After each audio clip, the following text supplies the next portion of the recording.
is Winnipeg Sports Talk Daily with Andrew Hustler Paterson and Michael Remis. Hey, what's up, everyone? Welcome to another edition of Winnipeg Sports Talk Daily. Andrew Paterson, Michael Remis with you here, and we've got a fun and a pretty busy couple hours, despite not a lot going on in the world of sports for the last couple days, at least on the field. Of course, we wrapped the Super Bowl yesterday, as difficult as that was for some of us here on the program, and one more day to wait before the Four Nations kicks off tomorrow night in Montreal. But we'll hear from our Jet players, including Carlo Connor and Connor Hellebuyck from Team USA in a few minutes. And we'll talk about the Four Nations and the great first half plus of the Winnipeg Jets with Carlo Colaiacovo. I'm sure Carlo, being a lifelong Bills fan, will have something to say about the game on Sunday. I'll definitely have to ask him about that. But we'll focus mostly in on the pucks, the upcoming tournament, as well as everything Carlo's seen from the Jets while doing some of the games for TSN here in the Winnipeg and Manitoba region. It's also CFL Free Agency today. Many of the rumored deals that were agreed to in the tampering period, if you will, have been announced. The Bombers, somewhat busy. Jarrett Stearns, Reggie White Jr., Gavin Cobb, Peyton Logan as well, coming over to really add some juice to that Bomber return game. And the Bombers did re-sign long snapper Mike Benson and have made it official with QB Shea Paterson as well. But earlier today, Miles Fox off to Hamilton. Ted Gavaya has really plucked this roster. We'll talk about that with Jeff Hamilton when he joins us a little later on.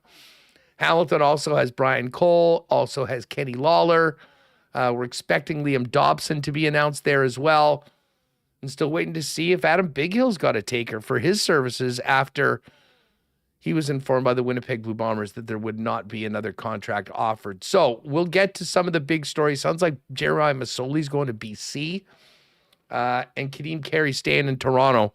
But Jeff Hamilton of the Winnipeg Free Press, and of course CFL 110 right here on WST, will join us after we talk to Carlo Colaiacovo, and we'll go up and down the rosters of the CFL, all the big moves today, and what more is to come as free agency continues. So this is going to be a real fun one tonight. First things first, don't forget, gang, that tonight is the latest, the February event for our Lock Shop Poker Series with Winnipeg Sports Talk and Edmonton Sports Talk. We will be beginning the game tonight at 9 p.m. Winnipeg time, 8 p.m. if you're in the EST or out in Edmonton, drop it into the program. And what you're going to want to do, as you can see right on the screen here, if you're with us on YouTube, go to coolbet.com, click on poker, download the poker software.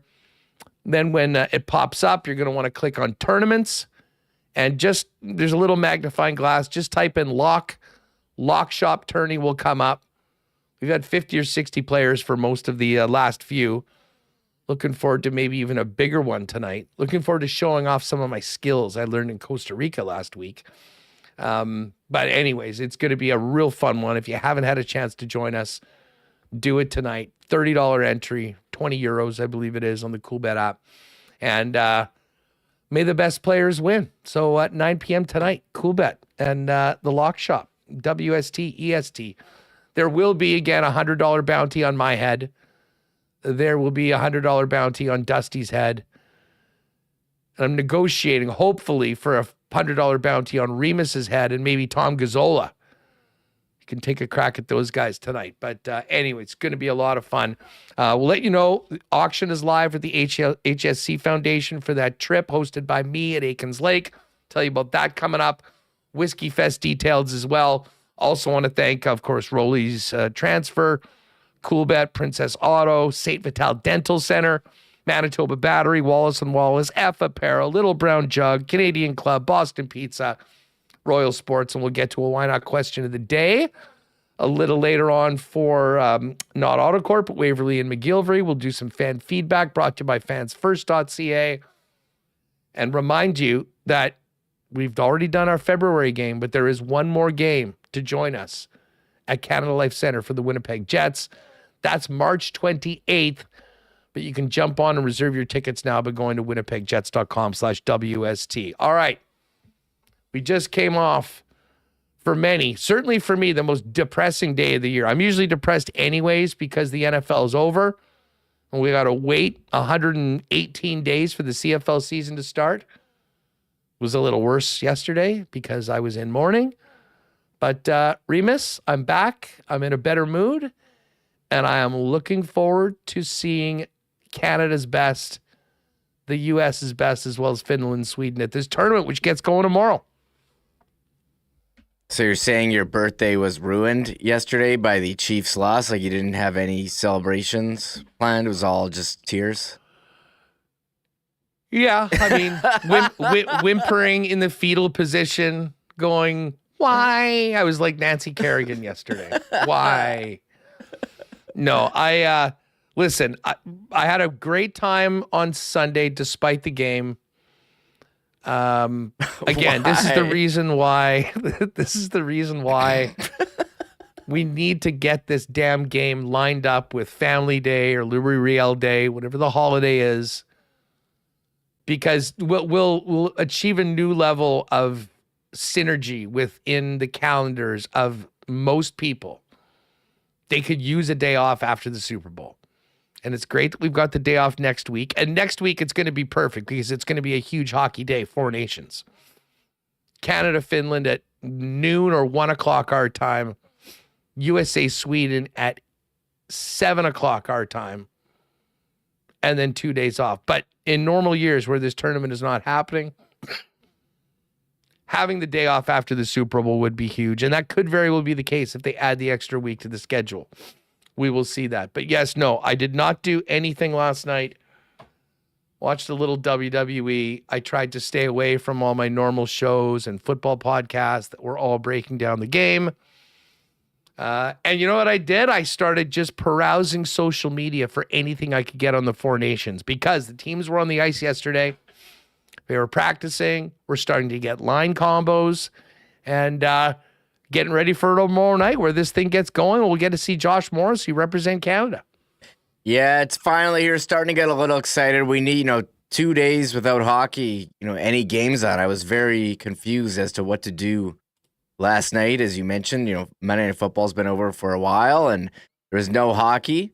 Did end up posting a nice conversation you had with Kevin Woodley last month about what makes Connor Hellebuyck so elite. Check that out here on our channel. But yeah, we're finally getting these line combos and there are a number of Jets on the ice. I think it's exciting from a local perspective, seeing Kyle Connor, not just on Team USA, but on the top line, left wing with Jack Eichel and Matthew Tkachuk. What a spot that is. And Connor Hellebuyck, big opportunity here to make a name for himself, putting Team USA over the top. And it's going to be, very conflicting for Jets fans of, Team USA against Canada, if that's the final, or even on Saturday at 7 when they play each other. But first, Canada is playing Sweden on Wednesday, and Josh Morrissey on the third pair with Colton Parayko. Morrissey did also get some power play too time yesterday in practice, but today he got replaced by Travis Konechny, who took his spot. He missed yesterday's skate with illness. So we're going to hear more from John Cooper. There's practicing right now. Jamie Thomas is there for the Winnipeg Jets website, and he put a video out of Morrissey practicing, but we'll know who their starting goalie is, and maybe we'll know a little more as today's unofficial media day at the Four Nations. Yeah, the bunch of the guys getting in front of some microphones, talking about the opportunity to play with their country. And, it was amazing. And I got to give a shout out to Jacob Stoller, who, of course, you can see along with Connor and Liz on our show, we WST Sunday Live on Sunday morning. Jacob's got a new piece out, and it's on Connor Hellebuyck and the very unique path, I should say, that he has sort of taken to this club. And listen to this from Jacob, and you can read the entire article over at Sportsnet. But Hellebuyck is the only member of Team USA that didn't play in the USHL, the World Juniors, or the U.S. National Development Program. And he said the world's best goalie had an unconventional path to stardom, quote, I was just playing public high school hockey and enjoying it. And the piece is really interesting. He talks to Chuck Hellebuyck just about, how expensive it was. And, Connor was really good, but kind of enjoyed his AA team more than the AAA team that he was going through. There was a lot of politics. I'm sure there's a lot of people rolling their eyes at that because of what a big part it is unfortunately played in minor hockey and minor sports. But when I think about Hellebuyck, who's sort of a unicorn in so many ways, Remis, not having any other experience with Team USA before he became a Jet, Kyle Connor was the other guy. He did play in the USHL. He was overlooked for the World Junior team. He wasn't part of the U.S. National Development Team. And he sort of flew under the radar. A lot of American teams, famously the Boston Bruins, also passing on him 3 times in a row in the draft before he came here to Winnipeg and truly became a superstar. But both our guys on Team USA, very different paths to playing on Team USA, unlike most of these guys that have been wearing stars and stripes probably since they were like 12 years old. Yeah, I remember when Kyle Connor, when the Jets had drafted him, he didn't make Team USA. He was having a great season with Michigan. That was for the World Juniors, and then he lost the Hobie Baker to Jimmy Vesey when he had the far superior season. And again, we've seen this, the decisions that these national teams make, not always taking the best players for whatever reason, but it is interesting. You mentioned that Connor Hellebuyck, just this unconventional path to, being a Hall of Fame goalie, on his way to 3-time Vezina Trophy winner, drafted in the 5th round, 130th overall in 2012. Incredible career this guy is having us, and Kyle Connor as well. So, while we are living in Canada, we'll be cheering for Canada, hard not to, feel great for, 2 players, made their home here in Winnipeg. Connor Hellebuyck signing the long-term extension last year, and a big part of a first-place Winnipeg Jets team. I think you'll have, there'll be fans here cheering for USA as well. And, whenever, a Jet is, or not Jet, whenever Canada's going down on Hellebuyck and Canada USA, what did you want? Are people going to be want Hellebuyck to stop it because it'll maybe lead to more playoff success? You don't want to have Hellebuyck have it bad for nations. Then we'll have to hear all spring, oh, he didn't get it done in the playoffs last year. He didn't get it done in the Four Nations behind a stacked team. Winnipeg Jets in the playoffs. Connor Hellebuyck has shown he can't get it done. I'm just saying that's what the conversations would be. There'll be a lot of bad takes, and there'll be a lot of things. Listen, it comes with the territory. When you are a top team in the league like the Jets are right now, when you earn the starting role for your country in a highly viewed event like this, there's a lot of pressure that comes with it. And if anything, I think, Remis, that regardless of how this goes, I think the focus, the attention, the pressure on a guy like Hellebuyck, I think this can only help him for the playoffs. And in a lot of ways, with what you brought up, the way things went for Winnipeg, and again, I'm not one of the people that spends much time at all talking about the way Hellebuyck played last year, because for the millionth time, the team just fell apart in front of him. And to me, goaltending was not a factor. It was the fact that the Avalanche were so much better than the Jets from games 2 through 5.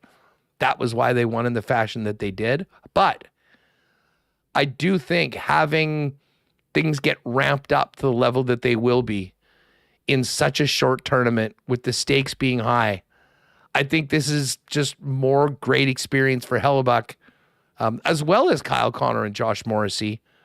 They'll take some real positives from this, regardless of who wins the tournament and how it goes, when they come back with the Jets for the rest of the remainder or the regular season. But most importantly, with what they're going to want to do, and that is have a much better performance in the Stanley Cup playoffs than the last 2 seasons have brought. Yeah, I'll say for the record, like I don't put any of that loss on Hellebuyck, but a lot of people do look at the numbers and maybe the numbers in the past and say, "Oh, he can't get it done in the playoffs or whatever." But I agree with you that it's certainly huge. Gives you that playoff type feel here in mid-February when the rest of the team we're seeing videos here of Dylan Sandberg on the Jets social media dunking a basketball somewhere warm, and I saw Adam Lowry on his own Instagram story, like on a boat somewhere. So all these guys on a boat. Yeah, he's on a boat. Take a look at him. All these guys, enjoying some time off. I think Mike said Shifley was golfing, or Comrie is on here said he's golfing. So everyone's out of town, but these other guys playing in this tournament, and we hope that we don't know what it's going to be because this is traditionally the NHL All-Star break. But this isn't going to be just an all-star game. These guys are going to be going hard for their country. No, I don't put any thought into this not being a full tilt 100% event by every single player that's there. There's a lot of pride that comes with just being named to these teams. And there's a lot of pride on the line between these countries, particularly Canada and the USA, considering we haven't truly seen best on best in the last 10 years or so. All right, we're going to hear from Hellebuyck in just a moment, and Kyle Connor. But listen, before we do that, we launched this yesterday, and it is an absolute pleasure to be working with and helping the Health Sciences Center Foundation right now with their big Fund a Need campaign. Now, they've got their amazing gala dinner that is happening on the 22nd. But right now, and we'll throw the link up in the chat, we've got a live auction right now that is on now until the 22nd of February. And there's a ton of really cool, especially for sports fans. There's the tickets to the Sabres game and a Jets autographed jersey. There's another Jets experience for a game later on in the season with 4 people. There's a Sea Bears package where you go to the keg beforehand and get tickets to a game. But the one I want to point your attention to is a 3-day trip to the world-class Aikens Lake Wilderness Lodge, a place where regular listeners have for years heard about it. And it's going to be hosted by me. I won't be your guide. You'll actually have a real professional fishing guide to take you on the water and slay walleye and lake trout and massive pikes. But you will be rolling with me. We'll do incredible shore lunches, amazing dinner in the dining hall, breakfast in the morning, some good times at Big Molly's Bar, and the entire Aikens experience. So if you have been listening to me talk about it for years, this is your chance to help a very important charity in our community in the Health Sciences Foundation. All the money from this is going to fund the emergency department. They're looking to get a specialized bedside monitor that assesses the effectiveness of CPR to help people experiencing cardiac arrest, 2 point-of-care ultrasound units for faster bedside diagnoses, and 2 rapid infusers for safer blood transfusions. We know the stress on Manitoba's busiest emergency ward. There definitely are needs, and we're going to try to help it. So get on over to the website. It's givergy.com/savor2025. Click on the online auction, get your bids in, and hopefully we'll be hanging out with you with 3 amazing days at the world-class Aikens Lake Wilderness Lodge. And for those of you that want more information or thinking about booking for Aikens later on this year, get on over to aikenslake.com for more information on it. The auction is going to run until the 22nd of February, Saturday night, 10 p.m. But make sure to, if you are thinking about it, register a bid because you'll also be notified when there are other bids on the package. But would love to take a WST listener and their guest out for 3 incredible days at a place that is truly paradise in our province, Aikens Lake Wilderness Lodge. And by the way, If you're not thinking about donating for or about bidding on the auction, you can still go on, make a donation, help the Fund a Need program for the emergency ward at HSC. Be doing your part, and of course, you'll get a tax receipt with every donation of $25 or more. So get on over on that, and good luck to everyone. Would love to see one of you join me at Aikens Lake and help the HSC Foundation at the same time. While we're talking about events as well, Remis, great response so far on our Whiskey Fest event. We just announced that yesterday. I think we're close to over half the tickets being sold. It sold out last year. But February 27th, the Manitoba Sports Hall of Fame will be doing the Maker's Mark Masterclass, learning all about bourbon and enjoying some of Maker's Mark's finest, including a couple of private select barrels, and one of them being an anniversary edition. Now, what you're going to want to do is go to the link. We'll put that up in the description of this. By the way, the auction link is also in the description of this YouTube video. It's also up on my social media in the pinned tweet. But jump on your tickets for that. We'll be doing the whiskey tasting. Amazing little charcuterie board we had last year from the folks at DeLuca's, which was outstanding. We'll be enjoying some great whiskey, and a perfect time to do it, as most bourbon comes from Tennessee, and it'll be the Jets and Preds to be watching on the big screen while we do it. So jump on those tickets. They're $50 left, and yeah, we're already over half sold in one day.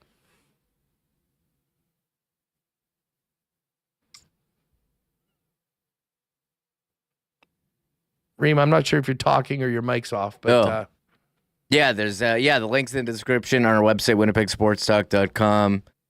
Looking forward to this event. We had a great time last year watching the Jets game.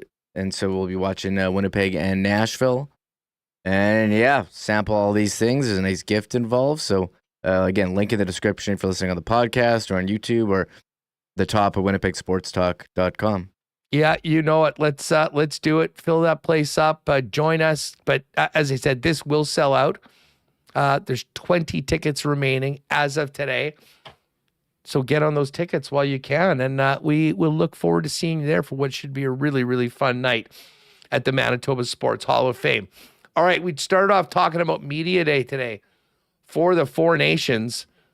Most interested in what we're getting out of Canada and the United States. And the United States was first up today. TSN and Sportsnet providing some of these clips. Our guy, Connor Hellebuyck, it's going to be very weird to not maybe be cheering for him in every single game, but certainly want him to play well. Here's Hellebuyck with Team USA, and the league's #1 goaltender says he is ready to go. At this point in the season, start it. Let's go. I'm ready. I'm waiting. This is the most practice I've had in a long time. So for me, I want to play some games, and it'll be fun. I know there's different systems going on. You need a little bit of time, but for goaltender, it's stop the puck. I'm ready for it. Reading between the lines there, Remis, has Connor Hellebuyck not been playing enough this year? Yeah, what do we have here? Days off between games. They last played on Friday, and it's now Tuesday. The guy's used to playing every second day. So, yeah, you got to wait till Thursday. So that's a week for him. We'll see how USA handles their goalies. I imagine he's going to be the guy, but it's going to be how many games. Their schedule is Thursday, Saturday, and then Monday they'll play, and then Thursday. So it's not super crazy. They've spread this out, and yeah, Hellebuyck, he's ready to go. He wants to stop pucks. Enough of this practice. Well, and again, I'm kind of tongue in cheek about him not playing enough because, of course, he's played more than anybody this year. But he's there for it, and I think he plans to be the guy playing. If he is that guy, he was asked if he has any concerns about the workload in the Four Nations, considering how much he's played so far this season. I think I know what he's going to say. No, not necessarily. For me, it's just another day at the office. obviously the scheduling is opening up a little bit of free time and some practice time, which I haven't had a whole lot of up to this point. So just going back to managing my game and doing what I know and how I know to manage myself. You prepare to play every game? I think everyone should. Yeah, I mean, great answer from Hellier. You played prepared to play every game. Well, yeah, of course. And everyone here as part of this team should be. And now the fact that the U.S. starts a day late, Reem, and you do have Thursday, day off, game Saturday, travel day to Boston on Sunday, and then game Monday. I would say, depending on how those first two games go, like if they're able to beat Canada, maybe you consider putting a Jake Ottinger in for the game on Monday. But with it being such a short tournament, I think all of these teams are going to throw their number ones in, and if things go well, keep rolling with them. Yeah, I was going to say, have him go. I was listening to NHL Network Radio, and they were saying, have him start game 1 and 3, and then, the final if they get there. But, you probably want your best goalie in against Canada on the Saturday. So maybe they do go 1 and 2, and then, have someone else go 3 after the flight. But, we'll see. Mike Sullivan wouldn't say who their goalie was. Canada just announced that, just a second ago, John Cooper talking now, that Jordan Binnington will start tomorrow for Sweden. So okay, I'm curious about who USA is going to roll with. I would think it's going to be Hellebuyck for 2 of the 3 and the final if they get there. So interesting. But he wants to play all of them. He's preparing like he's playing 3 games. Yeah, I think if you're going to want to beat the USA, you're going to have to go through Connor Hellebuyck. I think that's pretty safe to say. Here's one more from Hellebuyck. How's he feeling about going up against a Canadian team that's stacked with the likes of Sidney Crosby, Connor McDavid, and Nate McKinnon?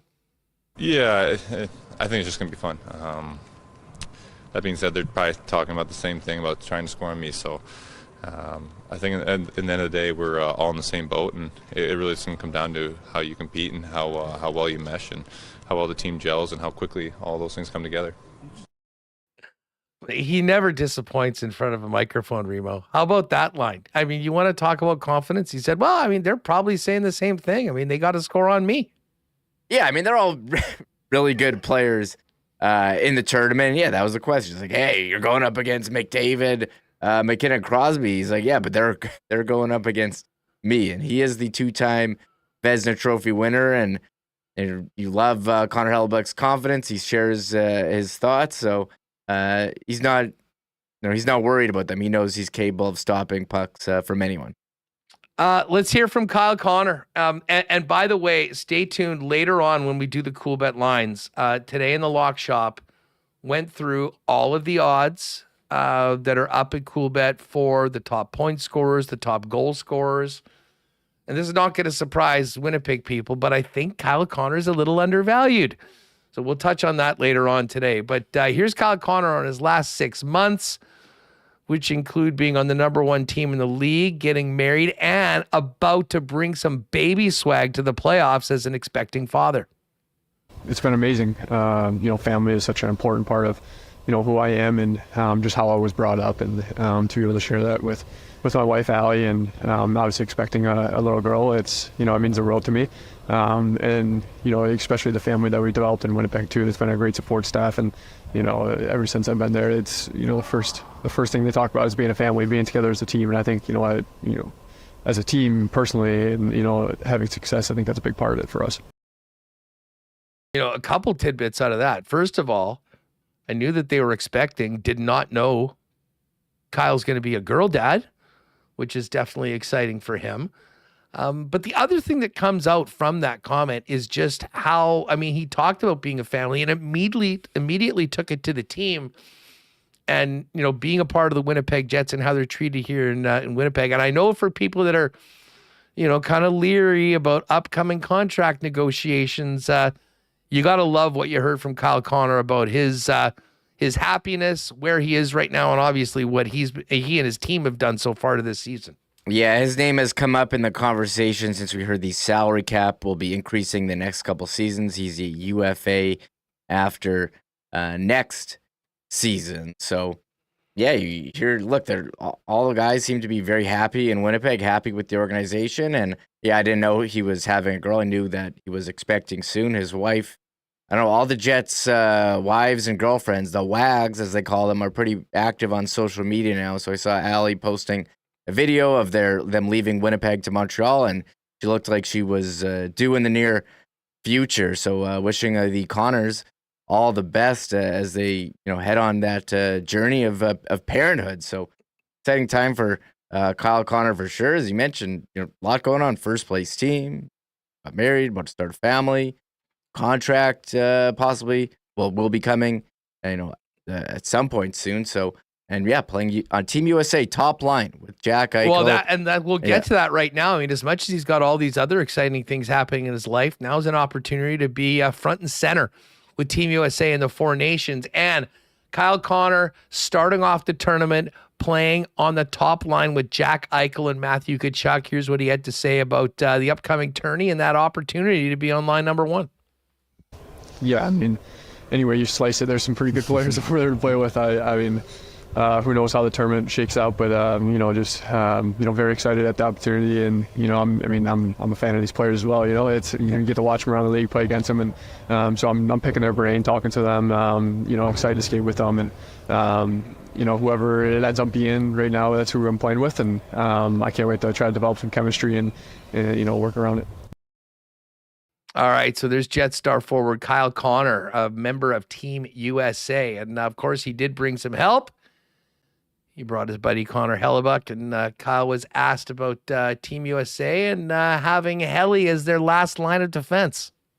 We see it every day. I'm lucky enough to be able to see it even over the summer too, skate with him, and just getting to know him and his mentality, the way he approaches the game, his work ethic, and the way he thinks about it too. He's such a curious goaltender, and if something goes in, he's almost in disbelief.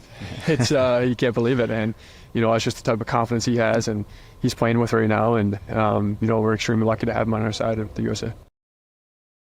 All right, so there's Kyle Connor and Connor Hellebuyck from the USA's Media Day earlier this year.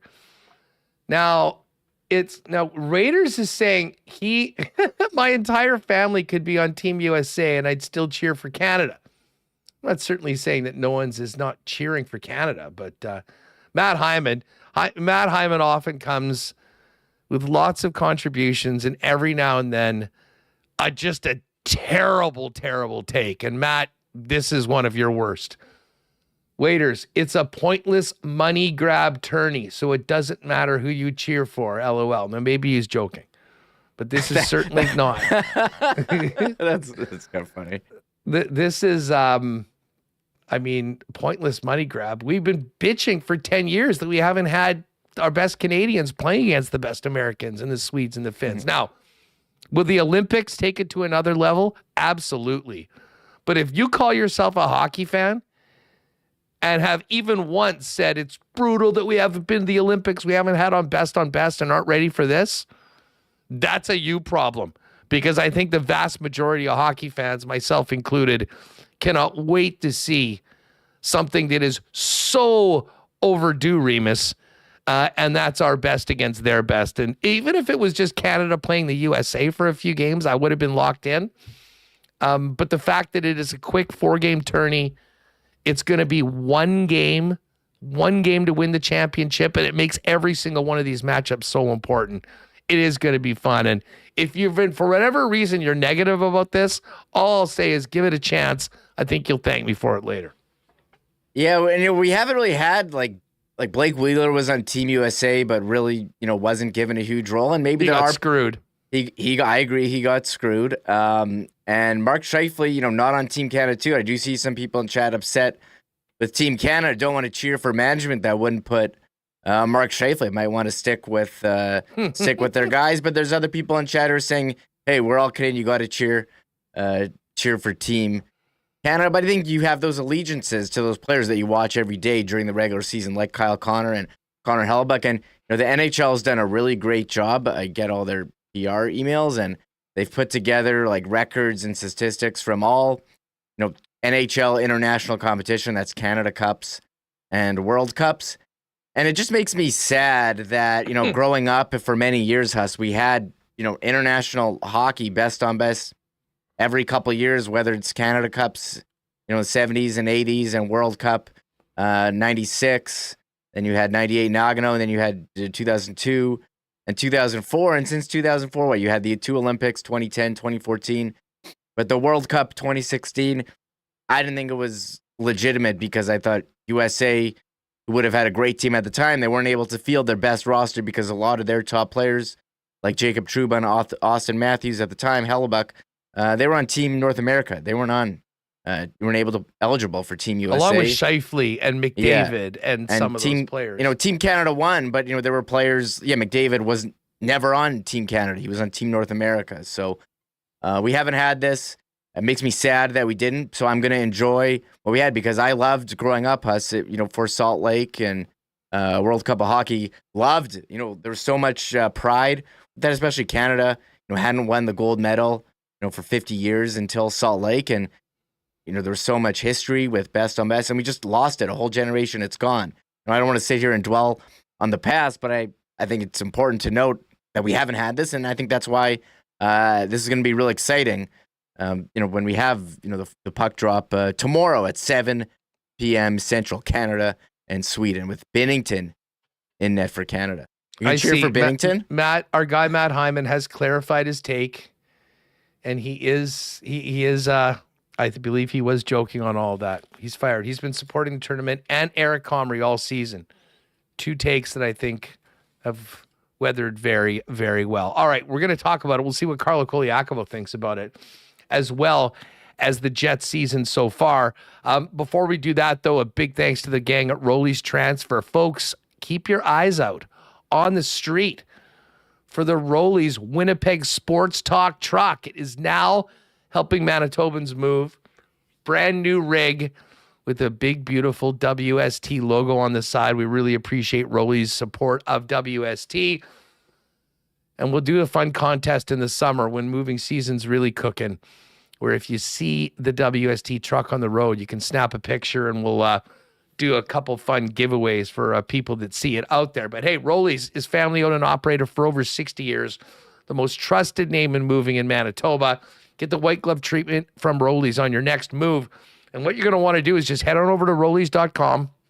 Top right corner, request an estimate. You'll see a promo code spot. Put in WST, listeners, for a special discount on moving services and moving supplies for Winnipeg Sports Talk listeners and viewers. And then let them know when you are planning on moving, where the move is to, and what needs to go. And the friendly staff at Rolly's will quickly turn it around with a great quote for you, get you locked in so you can take as much of the stress of moving out as possible before the big day. Rolly's, proud sponsor of WST, the most trusted name in moving in Manitoba.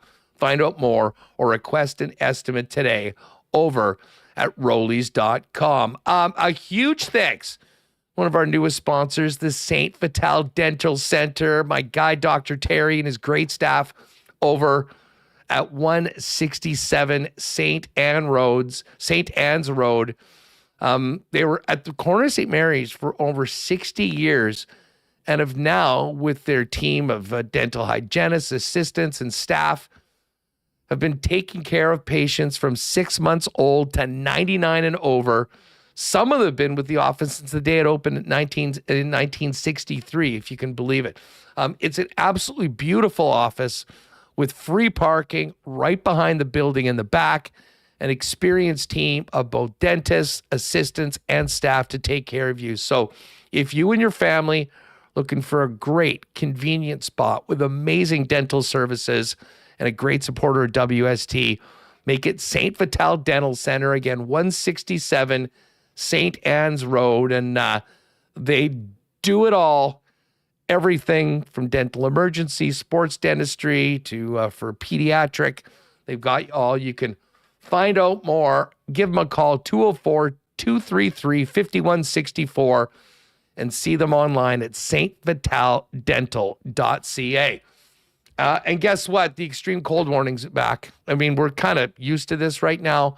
Your car might not be, though. And if you are on fumes with your battery getting through this Winnipeg and Manitoba winter, the heck are you waiting for? Talk to Donnie and the gang at Manitoba Battery.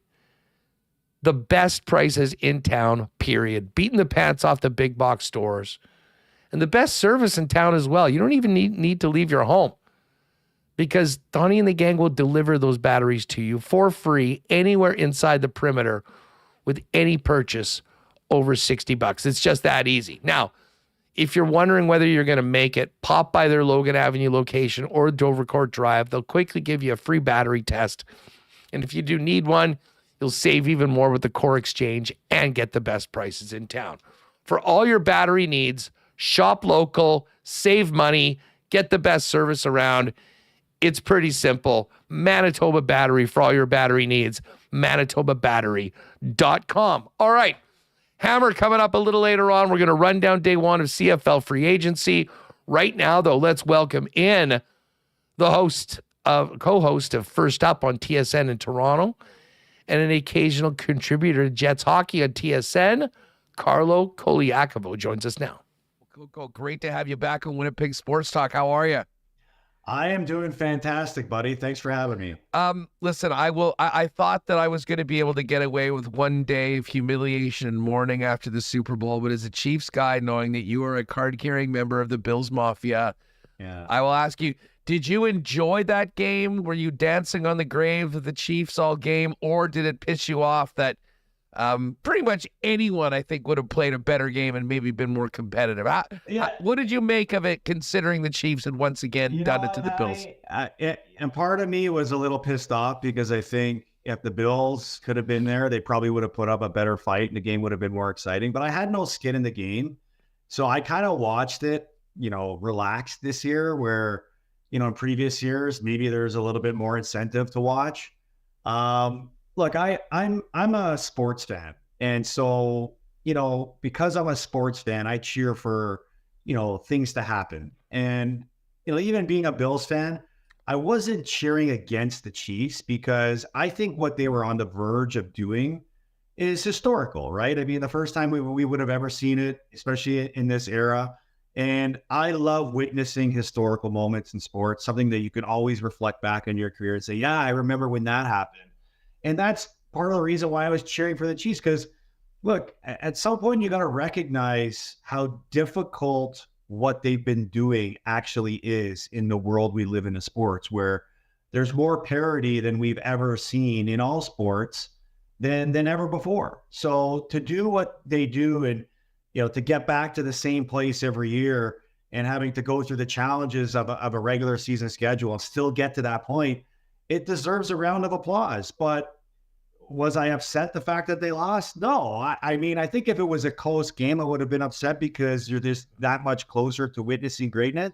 But if they were going to lose, I love the fact that they lost in the way that they did. And because it was something that team has never been able to do. I mean, you look at 17 games in a row, this team won, one-score games. That's incredibly impressive. So they have a lot to be proud of, but all good things come to an end. And I hope that this is an end for the Kansas City Chiefs, because for all the great things that they've done, I think there's a fatigue out there in the sports world with sports fans, football fans, that are just sick and tired of watching the same people, the same teams in the same spot all the time. So I would encourage some fresh blood. But Patty, I don't feel sorry for you one bit. You can you can moan, you can whine about how you're feeling getting over it. Teams, and I say the same thing about Patriots fans who complain about when they lose and don't make the playoffs. I'm like, are you kidding me? You had 2 decades of winning, 6 Super Bowls. You expect anybody to feel sorry for you? No, it's not going to happen. It's not going to happen to you either. I will say one thing to you and all the Bills folks out there. I was really happy Josh Allen won the MVP. I thought he deserved it, despite, if you just want to look on a piece of paper and at the numbers, Lamar Jackson, had some more touchdowns, and his numbers were a little bit more impressive. The job that Josh did, considering his supporting cast and the way he dragged that team throughout the season, was, and this is not taking anything away from Lamar, but I got to tell you, I mean, even as a rival, what a classy speech and what a player he is. And I will be honest, if the Chiefs take a step back over a few years, there will be an element of, I'll be happy for Josh if he can get over that hump and get it done, because the player he is and what he means to that fan base, which, absolutely deserved as well, especially with what Buffalo people are going through with their hockey team right now. It's torture all over the place. And look, I just think that, the way the Bills have lost in the playoffs the last couple of years has been gut-wrenching. And it all goes back to 13 seconds when, they thought that was going to be the year. And I just pray and I hope that the Bills aren't wasting Josh Allen's prime years and the Bills' prime years with these failed attempts to get to the big game. And I have my own feelings as to why they continue to fail. Not a big fan of the coaching of this team. And, it continues to prove time after time in big game after big game that this coaching staff just struggles to come up with the big play when it's needed. And it showed again this year against Kansas City. Carlo Colaiacovo is with us, Coco. Let's get to the pucks. And listen, I do want to talk Four Nations, but it's been nice to see you doing some Jet broadcasts lately.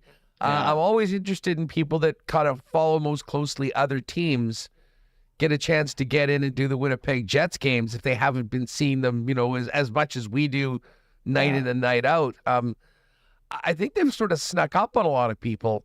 First overall, first in just about everything. Every category, what have your observations been from the Jets, particularly when doing the games and really focusing and locking in on the full 60? Yeah, well, Patty, I've been petitioning to do more Jets games because I have a blast when I do Jets games because I love watching really good teams. And the Winnipeg Jets, they just show you every time that they play how good they are in every aspect of the game.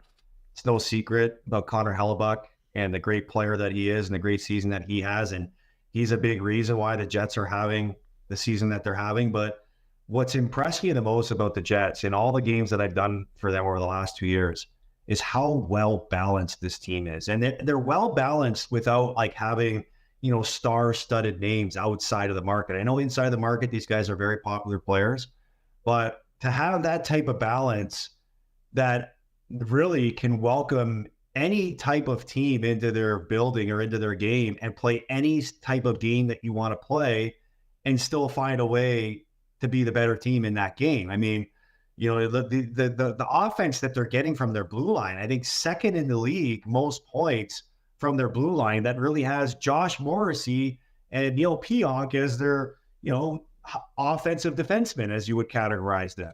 The way they've been playing without Adam Lowry in the lineup goes to show you, how well coached this team is and how well dialed this team is, knowing that, look, if you're going to play on the first line, you have to play this way. If you're going to play on the second line, you have to play this way. If you're going to play on the third line, you have to play this way. It's like guys know wherever they play that lineup, they know what the job is, what's asked of it, and how they need to play. And it's so impressive to watch. And I wish I could do more games because as an analyst, doing those games are fun because there's a lot of things that you could show people about how great some of the things that they do. Look, I've been doing the Montreal Canadiens games for a long time, and let's just say it's been tough doing those games, right? I mean, the team hasn't been that good. There's been, a small month here in this season where they did show some promise, and it was a lot of fun to do them because they were winning a ton of games, and they're doing it in different ways. And, Marty St. Louis was rallying this group. Patrick Laine returning to the NHL. A lot of great stories. Lane Hudson, one of my favorite players to watch now because of the excitement he brings every time he touches the ice. But doing the Winnipeg Jets game and watching that team play on a nightly basis should be Winnipeg Jets fans should be very grateful that they get to watch a team that good every night play as good as they're playing. Carlo, one of the other things that has been I mean, truly a revelation this year. And we can talk about Hellebuyck. He was already brilliant last year. I mean, they were 4th overall in the regular season standings last year. But this turnaround of the power play is unlike anything I have ever seen. I mean, dude, they're clicking at 33.3% right now. I know. With 56 games into the season. They've got a 5 percentage point lead on the number 2 team in the league.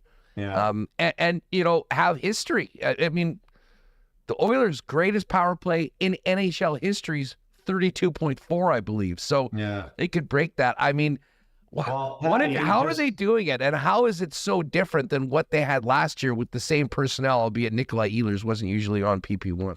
Yeah, well, they're doing it because they can score with their second power play unit too. I mean, great point. You know, their second power play unit has been scoring the goals for them in their recent games.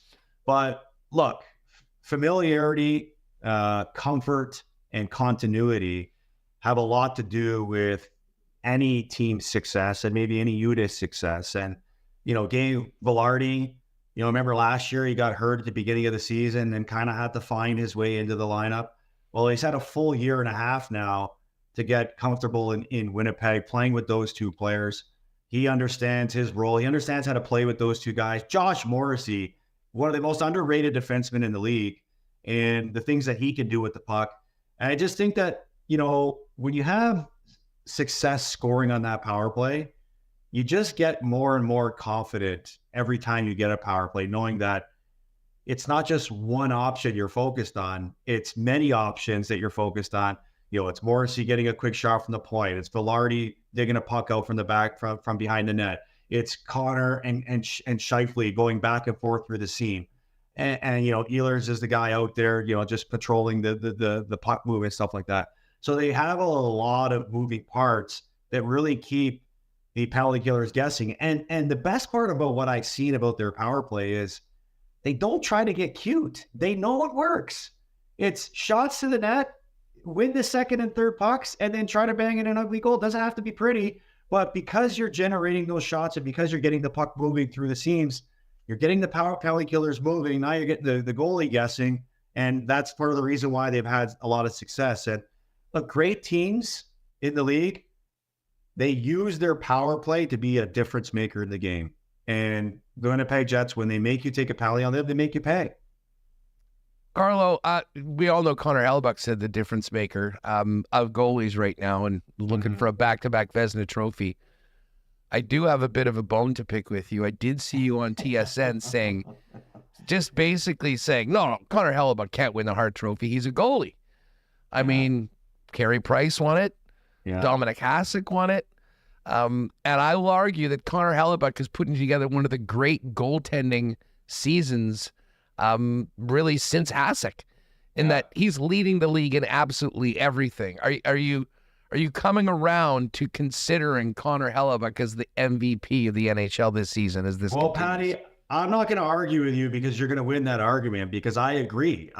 He's been outstanding and his numbers back it up. He's leading in every category, and he does deserve a nod to be in that conversation. I just think that with the way hockey's evolved, and you're seeing guys score 50 goals, 60 goals in a season, you're seeing guys get close to 150 points a year. I mean, every year we're seeing 10 or more players record 100 plus points in the league. I just think that with the way the game has evolved and how much better players have gotten, you know, voters are always going to side with the player statistics versus the goalie statistics, because the goalies have an award for themselves. It's I'd argue the trophy. I'd argue that it makes Hellebuck's numbers look that much more incredible, considering what you just laid out with the offensive talent in this league. And I'm not going to argue with that against, because you're absolutely right. Like I said, I just think that that's the way I think voters lean, and whether it's right or it's wrong, it's everyone's, you know, discretion to believe what the right process is. I just think that the game has come such a long way that, you know, goalies are losing a little bit of the praise that some of them rightfully deserve. And maybe if Connor Hellebuyck continues to improve those numbers and maybe those other guys start to slow down a bit, maybe he will win it. He will definitely get a nod. I think he will be a worthy candidate. But when it's all said and done, I think a non-goalie ends up winning this award. Carlo, just before we move over to Four Nations, you've been watching the Jets lately, and you make a great point. They're incredibly deep. I mean, this winning streak they're on without Adam Lowry, who is one of their most important players. Yeah. But we're seeing David Gustafson step up and Rasmus Kapari step up. And even Parker Ford gets called up from the Manitoba Moose when Morgan Barron's out and scores in his NHL debut. Yeah. We've long thought, and this is a similar conversation in the last few years, the Jets need preferably a top 6 center. They went and got Monahan last year. The blue line, you'd love to have a guy that could pop into that top 4. Mm-hmm. How important is it, do you think, that the Jets add right now? And is there a danger in being too aggressive at the deadline, considering what you have and not screwing up a good thing? Yeah, no, I don't think there's a danger in it. I think, there's optimism around making any additions, because if you choose the right player that fits into what you already have, then you're making your team stronger and even more deeper. And so I think the one thing that the Jets have to be careful for, and maybe, try to target more of, is if you're going to make a big trade for a guy that is going to be there beyond this season, not just a rental player like Monahan, which was a great addition at the time they made it. Don't get me wrong. But I just think it's important for the Jets that if they're going to use the assets that they have, it would be more important to find guys that are going to stay with this group beyond this season, because it could help them sustain the success that they're having right now even longer. And, it'll probably cost a little bit, but I don't think we need to hide the elephant in the room that, the Winnipeg Jets usually have a hard time recruiting UFA free agents, top UFA free agents. So if you can find that guy to trade and it's going to cost you a little more to do it, I mean, that would be where I would start with this group, because look, I don't think you're making a trade with any intent to make your team worse. You're always making a trade to make your team better. And there's always times in the season where you have to deal with adversity. The Jets did it after that opening stretch of winning 14 of their first 15 games. They found a way to bounce out of it nicely, but you have to think with 20 plus games left here, they might hit a little bit of a bump in the road here. And you want to make sure you set yourself up. Look, any team that goes on a deep playoff run, they're probably running through, 16 forwards and 8 or 9 defensemen. Can we say that the Jets are deep enough to supply those type of players if somehow they have to face adversity with an injury? I don't think you want to let a season like this, I don't think you want to flirt with a season like this, testing that depth. So I think the 2 areas that you suggested, I would focus on a middle 6 forward, and I would focus on a top 4 defenseman to solidify this group, even though they are pretty solid right now. Carlo, when you look at the standings, it's pretty amazing that the leads that the Jets and the Capitals have in the respective conferences right now. And the President's Trophy we talked about yesterday would be nice. The banner would look cool. It's a great honor to be the best team through 82 games, but we know it's about the playoffs. But specifically, I wanted to ask you, the Jets right now have a 9-point lead over Dallas, Edmonton, and Vegas. If they can hold on to that lead, they'll be number 1 in the West. And the way it looks right now, I think we can pretty much count on the Jets, Stars, Wild, and Avalanche, Oilers, Knights, and Kings being in the playoffs. And in all likelihood, it's going to be one of Vancouver or Calgary playing in that as the 8th seed. How important is it, do you think, for Winnipeg to win that West and allow a team? Well, right now it's the Colorado Avalanche, who've been their sort of boogeyman last year. That way last year. Move over to and play a team like Edmonton in the first round. Yeah. And also the importance of just getting through that first round and what that'll do for a team that's fallen up short in the first round the last 2 seasons against very good teams. Well, they always say, and we know that firsthand in Toronto here, that the first round of the playoffs is always the hardest to win, right? Because you have 16 teams that are all starting fresh that all believe that they have a chance to win. And that's why you see as many upsets as you see in the hockey playoffs versus any other leagues where, it doesn't matter. I think we see year after year, it doesn't matter how good your regular season is. This playoffs is a completely different season. So I think for the Jets, I don't think you need to get into that game of what a better matchup is. When you're a top team in the league, you just want to put yourself in the best position to have success. And the best position for the Jets would be, finish as high as they can finish, in both the league and in the division. Have everybody healthy, and focus on using home ice advantage to your advantage. That's why you play the regular season, because if you start getting into this game of, who's the better matchup, you kind of lose focus on just your own identity. And I've been through that. I've been through that in my career, where you're entering the playoffs. You're like, who should we play? Who should we not play? What's the better matchup? At the end of the day, if you're going to go on a deep run, you got to play good teams anyways. So just get in, get healthy, and just worry about keeping your own identity, and let teams have to adjust to you instead of you having to adjust to them. You can hear Carlo Colaiacovo along with our pal Aaron Korolnek first up, TSN 1050, Monday to Friday mornings. Carlo, I know you and the rest of us in this space that won't have regular NHL games to be focusing on for 2 weeks are going to be locked in on the Four Nations. I'm really excited about this. And listen, I get it. It's a 4-team tournament. It's not the Olympics.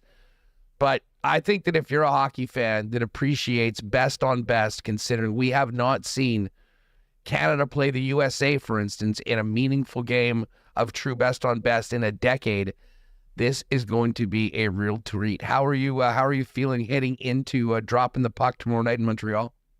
Yeah, you know what? I'm cautiously optimistic. I want to temper my excitement until I actually see how excited the players are to play in it. Because we've been talking for a long time about wanting to see this type of format that allows the best players to play against the best players. And look, obviously you don't have all the best players here, right? You don't have the Russian players. You don't have the German players. I mean, the best player in the National Hockey League is Leon Draisaitl. He's not even playing in this, right? So the Czechs just won the World Championships last year. So I bet they've got a bone to pick with the NHL and NHLPA about this format. So regardless of the format, I think the fact that the 4 countries that are there, playing in this tournament, and the players that are there playing in this tournament, has to bring a level of excitement to fans of hockey that are excited to watch it. But I think a lot of the excitement is going to be either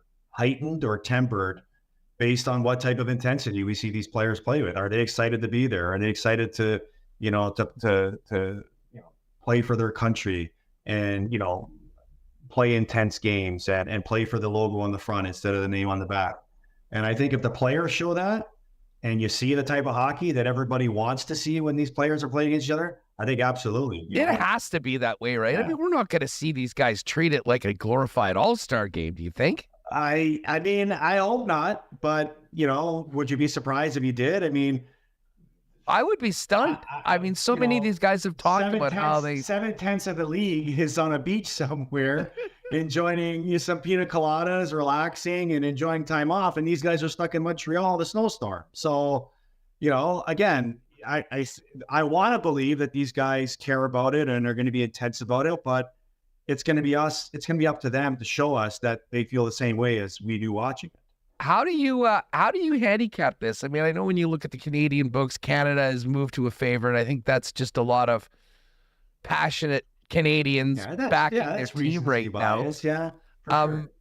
I mean, like, who do you think should be the favorite for this, Canada or USA? I mean, if I told you they were playing next week in that final game in Boston, I mean, to me, it's as close as it's been, and then that's what makes it so cool. Even just for this game Saturday night between Canada and the U.S. I would always pick Canada because, as you can tell with the jersey in the background, I'm proud to be Canadian, and I always, follow my Canadian ties. But I read a stat this morning that Canada has won 25 straight games when Sidney Crosby is in the lineup. So 25-0 the last 25 games he's played, representing his country. So I know a lot of people are going to look at the goaltending and give the nod to the Winnipeg Jets, to the Americans because of Winnipeg Jets, Connor Hellebuyck, and the 3 goalies that they have. But I don't know how much goaltending is going to, play a factor. I mean, if the Finns are going to win, it's because they're going to have to get, incredible goaltending from UC Saros, and they're really thin on the back end. I know they're top heavy with some forwards, but the Swedes are always the wild card in this because they have the talent to be the best, but they don't normally show well in these tournaments internationally. I would pick Canada because you got guys like Crosby, McDavid, and McKinnon that are just salivating to be part of this type of hockey where they can showcase. They have showcased that they are the best in the game in the league that they play in, but at this level, they haven't really had the chance to do so. So I know those guys are going to be salivating for it. And then the Americans, credit to them. You talk about the American Hockey Federation. They've grown tremendously over the last couple of years because of how many players they just continue to develop through the pipeline. And, the dominance that they showed in the back-to-back World Junior Championships. And now a lot of those players that have come through that program are stars for their respective teams. And they're definitely capable too. But if I was to handicap it, I'd pick Canada. Hey, just before we go, we talked a lot about Mark Scheifele, and he was sort of on the bubble earlier, was not named to the team, and if it's possible, has taken his game up another level. He's the top scorer in the league since he was not named to the club. Made a point of scoring 4 goals against the Boston Bruins and reminding Don Sweeney every time they played. And it sounded like he was on call. No one's missing the tournament, so he's not going. It kind of seems like he's been in FU mode since he was left off the team.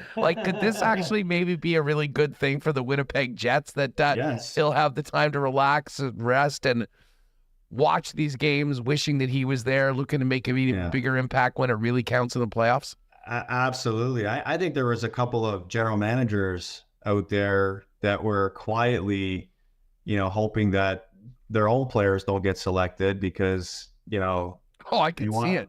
They would want their players to be fresh and healthy for their own team's playoff run. But, there's some guys that you make a case for, and I think Mark Scheifele is one of those guys. And clearly, the decision not to be picked probably irked him, and that's a good thing for the Jets because you've seen him play and raise his game to another level. And for Mark Scheifele too, you talk about not just this year because the team has been named and they're going to play, but the squad that you want to make is the one coming up next year with the Olympics. And for Mark Scheifele, it's great that he's handled this with class. And it's also great that he's allowed his play to do the talking. And if you watch him play and you see how good of a year he's had, his play has definitely, made a statement to the representatives from Hockey Canada to know that they better not make the same mistake next time of not choosing him for the Olympic team. Yeah, there'll be no better opportunity to stick his flag in the ground for that Olympic roster than a nice long playoff run helping the Winnipeg Jets win a bunch of games in the postseason. We all welcome that, for sure. Hey, Carlo, thanks so much for doing this. It's always great catching up. I've loved you on the Jets broadcast over on TSN. Enjoy the break, enjoy the Four Nations, and let's do this again before playoff time. It looks like we're going to have a lot of Canadian content in the playoffs, which is going to be real amazing. Fun. That would be amazing. I hope so too. And obviously cheering for the Jets. Hope they can continue this magical run that they're on and find a way to make it memorable and go on a deep one. Say hi to AK for us. Thanks again for doing this, pal. Will do, guys. Take care. Thanks, everyone.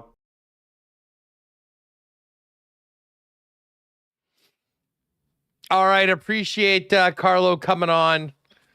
Hopefully he and some of the people that are hesitant to truly understand how important Hellebuyck has been will come around as we get closer to the end. I can tell you the odds have changed quite a bit. 3-1 right now to win the Hart Trophy for our guy, Connor Hellebuyck. But we're going to move over to CFL Free Agency. Today is the first day. Many of the rumored agreements are being signed. Jeff Hamilton in the Free Press coming up in just a minute. Kind of fun to be talking CFL and Bombers again. Super Bowl's in the rear view. And now we're counting down to the Canadian Football League season.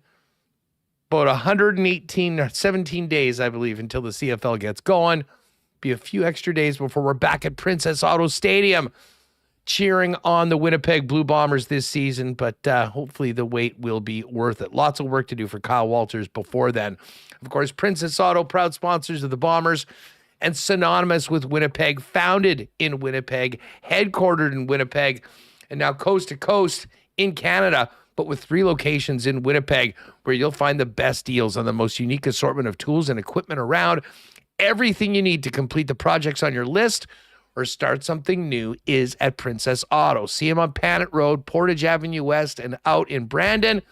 And of course, you can always check out what's going on, all their great deals, sales, and shop 24/7, 365 over at princessauto.com.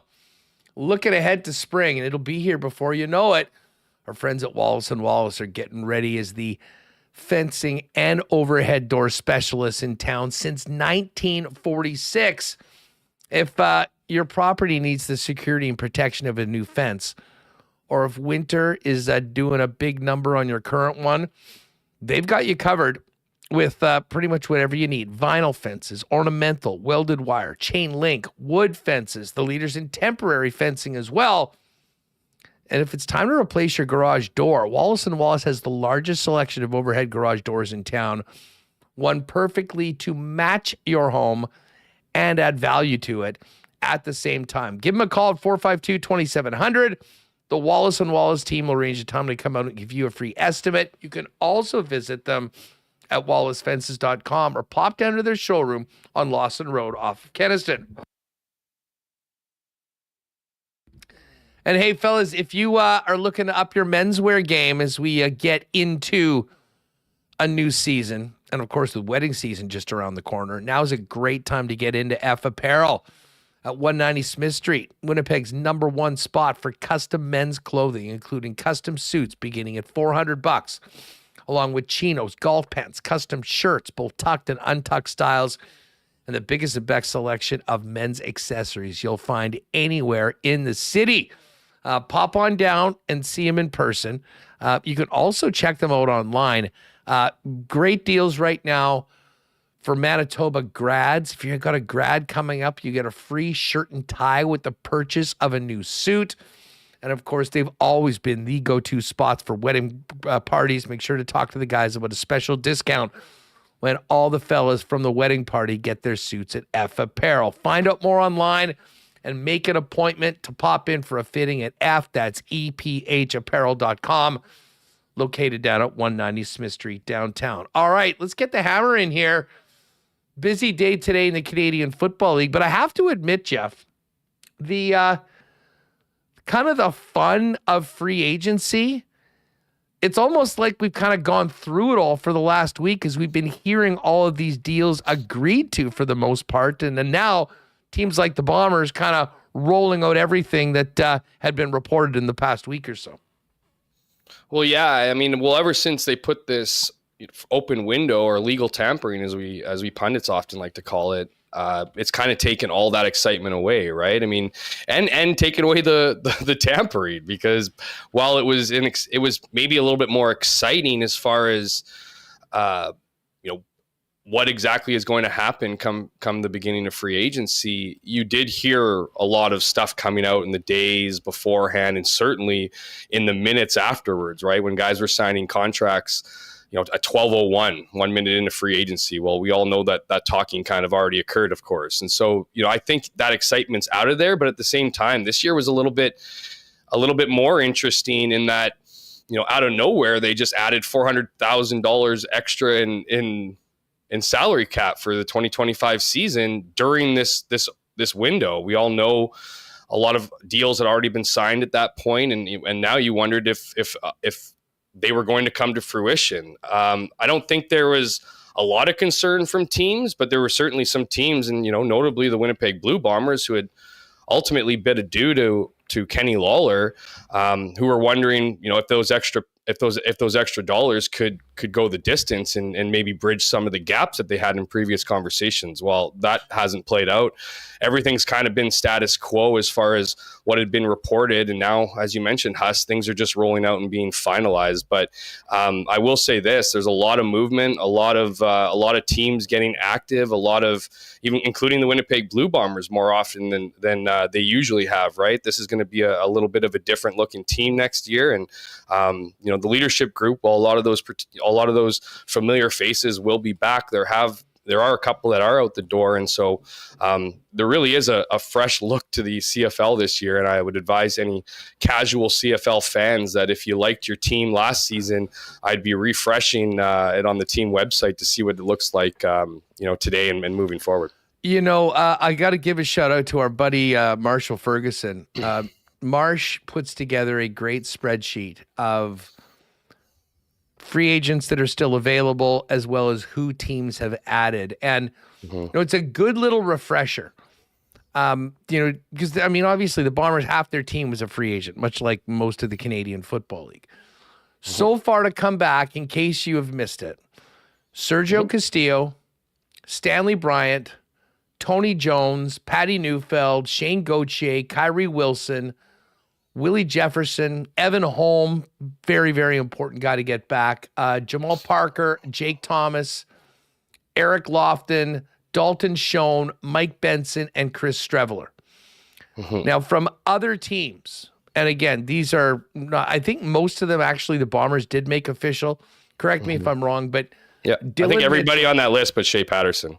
Okay, Dylan Mitchell, Josh Haggerty from Edmonton, Gavin Cobb from Edmonton, Reggie White Jr. from the Alouettes, Peyton Logan from the Stamps, who should be a nice boost to the return game, and James Vaughters on the defensive line. As you mentioned, Shea Paterson, I don't believe it's been announced yet, but has come in. So, just your perspective on where the Bombers stand right now, considering the work that was done before, but knowing that a number of Bombers like Kenny Lawler, Wolotarski, Dobson, Garbett, Celestin Haba, who signed with the Argos, Jeremy Murphy, Tyrell Ford going to Edmonton.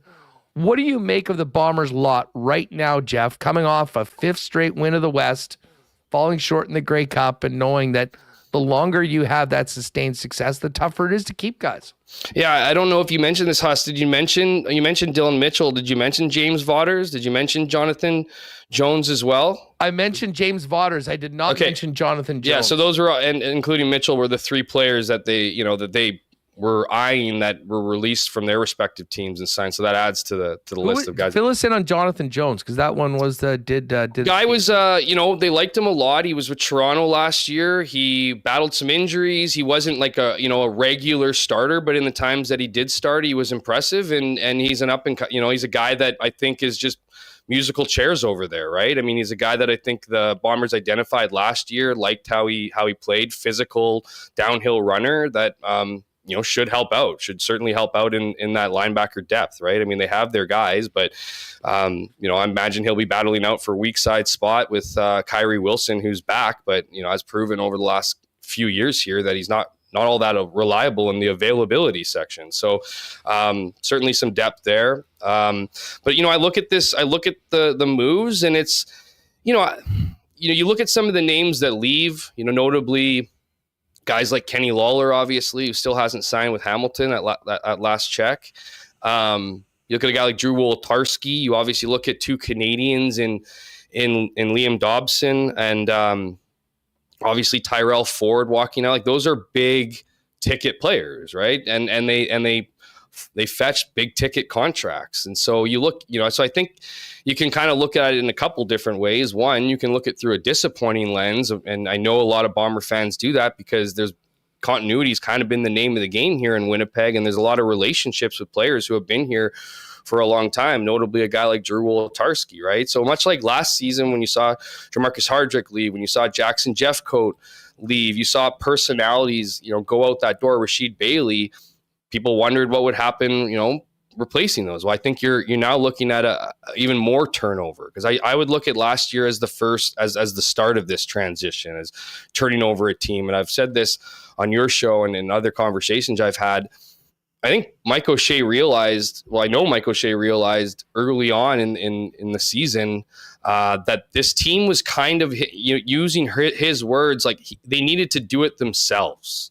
And when I pushed him on that, ultimately what he meant was I think, without saying it, I think he thought that guys were getting a bit too comfortable. There was maybe a bit of a too much of a clubhouse feeling that guys weren't doing things on their own. The Bombers were doing things for them, organizing things for them. A lot of stuff like, for instance, there was Mike O'Shea apparently has a pool party every year, and that was scrapped last year. And then guys mentioned, asked him about it later on in the year, and he said, that same thing. This year is going to be different. So I think he was getting guys used to change and also trying to get guys to get back to that hungry stage, right? That, I think there was a little bit of ego that was sneaking into the locker room. And the other thing too, Huss, when you look at some of the change over here, and I'm not saying that these, guys needed attitude adjustments per se. It was just, it wasn't that same feeling. And so, I look at it as well. I mean, it's great that you've been to the Grey Cup 5 years in a row. There's not a lot of teams that have achieved that, but you've lost the last 3, and so to steal words from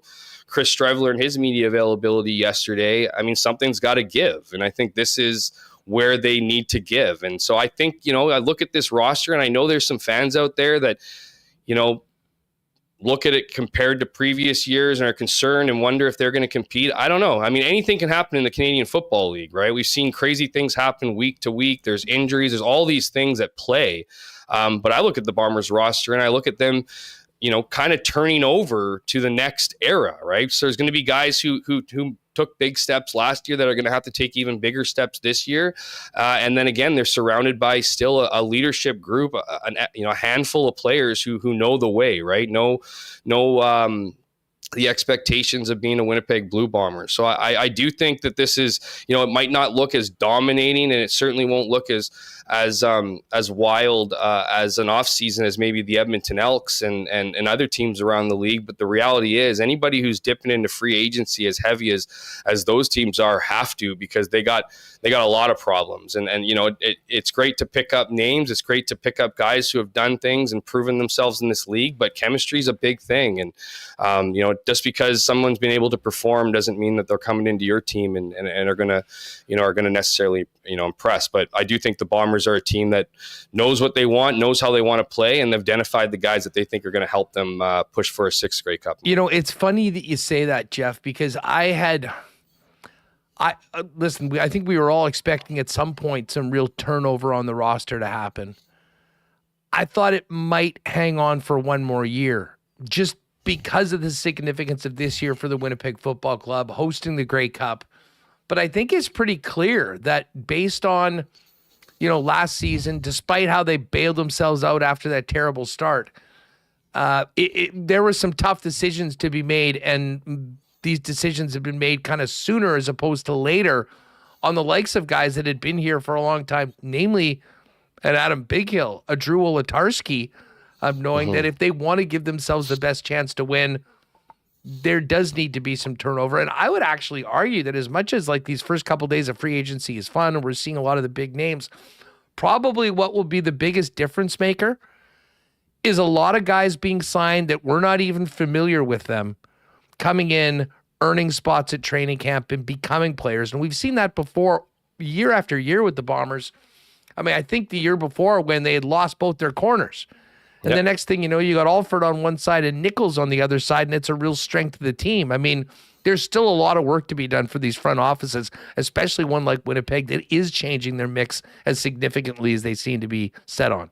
Well, and I think that's what you're, when you can build a foundation on your team, you're looking for complementary players. And if you're in a position where you don't have to overpay, that's the other thing about Winnipeg too, is that they've enjoyed this continuity year in and year out, but like when you lose those Grey Cup games, like that wanting to come back naturally takes a hit, right? Like when they lost the 3-peat game, it was like, all right, let's get back and let's redeem this. And then they lost again. It was like, what? Let's try to get back there. And then when you lose again, so it's interesting too, because unlike Calgary in the past, and I'd argue Toronto today, where in Calgary's heyday, I mean, they just wouldn't keep anybody because their philosophy was come to Calgary. You're going to win here. And if you don't get a job in the NFL, then you can come back, you can come and sign for a good contract in CFL. So it was all about this, like, restocking the cupboards every year and losing guys every year who were chasing money. The Bombers have had this family feel to it. They've allowed, they've seen, you mentioned a guy like, Adam Bighill. I mean, it was well documented a few years back that he took a massive cut coming out of COVID, right? And then made that money back when he was named Defensive Player of the Year. And so my point in that is that saying is like the Bombers had been lucky. They've been able to kind of keep people here because people wanted to stay here for all those other things. It's felt more like a business in Winnipeg the last 2 years. And, because you even look at a guy like Drew, like I mentioned, Drew Wolitarsky. I mean, Drew Wolitarsky was an absolute fan favorite, and you have guys like Streveler, who is his best friend, was his best man at his wedding last year in Australia. Like, they're pissed off that he's gone. Well, Drew Wolitarsky was here for 7 years. You know what I mean? Like, that's 2 football careers in one city. And so eventually, not everybody is going to just be an automatic rubber stamp. And, especially, and again, like, and what I wanted to add too is that even though they have had discounted contracts, guys have been getting raises every year for the last 2 or 3 years out west. So it's not like, Willie's coming back for the exact same money or Stanley's coming back for the exact same money. It's always a little bit more. It's a little bit more. And so, that stuff adds up, and eventually you need to make tough decisions. You mentioned Adam Bighill. Well, if Adam Bighill doesn't tear his knee, is he back this year? Maybe, maybe not, right? You mentioned that you thought maybe Hussey would go for one more year. I don't know how many times I've said it on this show and others, but I believe that Wade Miller wanted it to be, went hard for that bid in Winnipeg in 2024 for a reason. He knew he was on a year-to-year basis with his veteran leadership group. And so, yeah, I mean, there's still a lot of those familiar faces there. Still a lot of those leaders, just some of them have been replaced in recent years. And now you see a bit of an influx of a youth movement that you'll need, because you want to get on that. You want to get started on that before losing everybody, after a season. Let's talk quarterback for a minute. Streveler's back. You can maybe speak to what he had to say about coming back and, his role in the club. I think I'd been asking you for the last little bit. I mean, what's the long-term plan for this team? Will we get that quarterback of the future, if you will, the guy to kind of take over for Zach if this is indeed his final year? Shea Paterson is the guy. I mean, what do you make of the quarterback room right now as it sits with Zach, Streveler, and Shea Paterson in the mix? Yeah, well, I've said this before too. I think it was some savvy business for Red Black's GM Sean Burke to add another pepper on another year, restructure Drew Brown's contract to keep him in Ottawa through the 2026 season, because I believe wholeheartedly that had they not done that, and after this season, as you mentioned, if Zach was considering hanging them up, that they wouldn't go hard after Drew Brown. And I think Drew Brown would probably be interested in coming back to Winnipeg if he didn't have a contract, obviously, for that year. So I thought that was pretty savvy. As for a plan, Huss, I don't think they have one. I don't think, and it probably depends on who you ask. I mean, I'm sure Chris Streveler believes that he can take over this team. I think there's a lot of critics, obviously, about his ability to be an everyday CFL quarterback, whether that be through his skill set or just his overall style of play.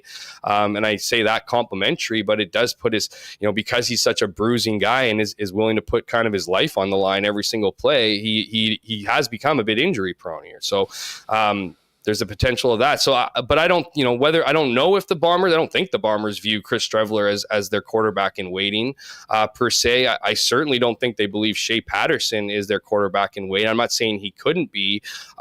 They're just focused on this year and Zach Collaros obviously being under center and go from there. I really don't, I don't think I see anybody in the Bombers organization outside of Collaros that could be, would put the Bombers in a good position moving forward. A lot of things can change, obviously, in a year, but you know how this league works, Huss. I mean, if you want to go get somebody and you're an organization that is a proud organization and has money and can treat people well, you can probably go out and grab people, right? Whether or not you'd want to have a retread or somebody new.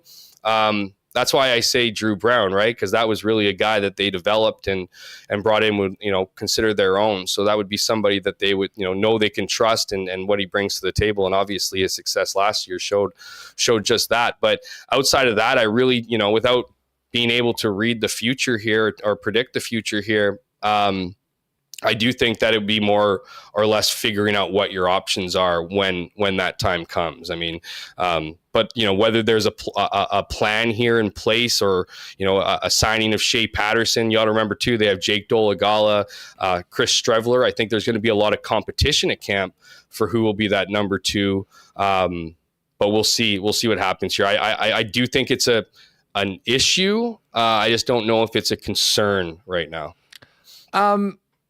Moving from the quarterback position, which, inevitably makes the entire thing go. And I know Kenny Lawler's gone, but considering Dalton Schoen is back and the players that they have signed, albeit with Ontario Wilson leaving, can you make the argument that the Bombers are deeper right now at receiver, even if they might be lacking the big play that Kenny Lawler can bring? Deeper? No, I don't think you can lose Kenny Lawler and 1,000-yard receiver in Ontario Wilson and make the argument that you're deeper. Now, that being said, I think there's a lot of excitement in that group. If their overall performance was better than last year, I wouldn't be surprised for a couple things. One, they were bad last year for a good chunk of the season, so I think an improvement's in order anyway. But also because there's some talented guys in this group, right? Some of the pickups, I look at guys like Reggie White Jr. He's a guy that has dealt with injuries. If he can kind of figure things out, he could be a sneaky good addition. And I really like Jarrett Stearns from Saskatchewan last year. He was a guy that was in a crowded receiver room and still, I think, almost had 500 receiving yards, couple touchdowns, dozens of catches. Was a reliable piece of the puzzle for Trevor Harris, particularly on second down, as the reports out of Regina, right? So I think there's a lot to like. I think getting Dalton Schoen is a massive piece of this puzzle. Obviously, he's a guy that just seems to get open on every single play and was desperately missed and was consistent, right? Like, obviously you would like to have Kenny Lawler in this on this team. You look at the way he finished up his season, particularly in the playoffs. Like, he didn't really take a day off. But there were times in the season where you didn't know what you were getting from Kenny, right? Like, there was just some penalty calls and whatever, right? Dalton's about as locked in as it gets. So, and then you mentioned, you talked about Dylan Mitchell before. Dylan Mitchell is another sneaky addition. He's a guy that was also, again, in a bit of a crowded receiver room in Edmonton and was playing for a team that was going through its issues, obviously, particularly at quarterback. So, there's a lot of intrigue, obviously, with this group. I just don't know if I'm ready to make the claim. When you look at a team that would have Dalton Schoen and Kenny Lawler, like, I really like Drew Wolitarsky and what he brings to the table, and and especially in the trenches. So, but I do think if you look at, you look at a guy like Peyton Logan.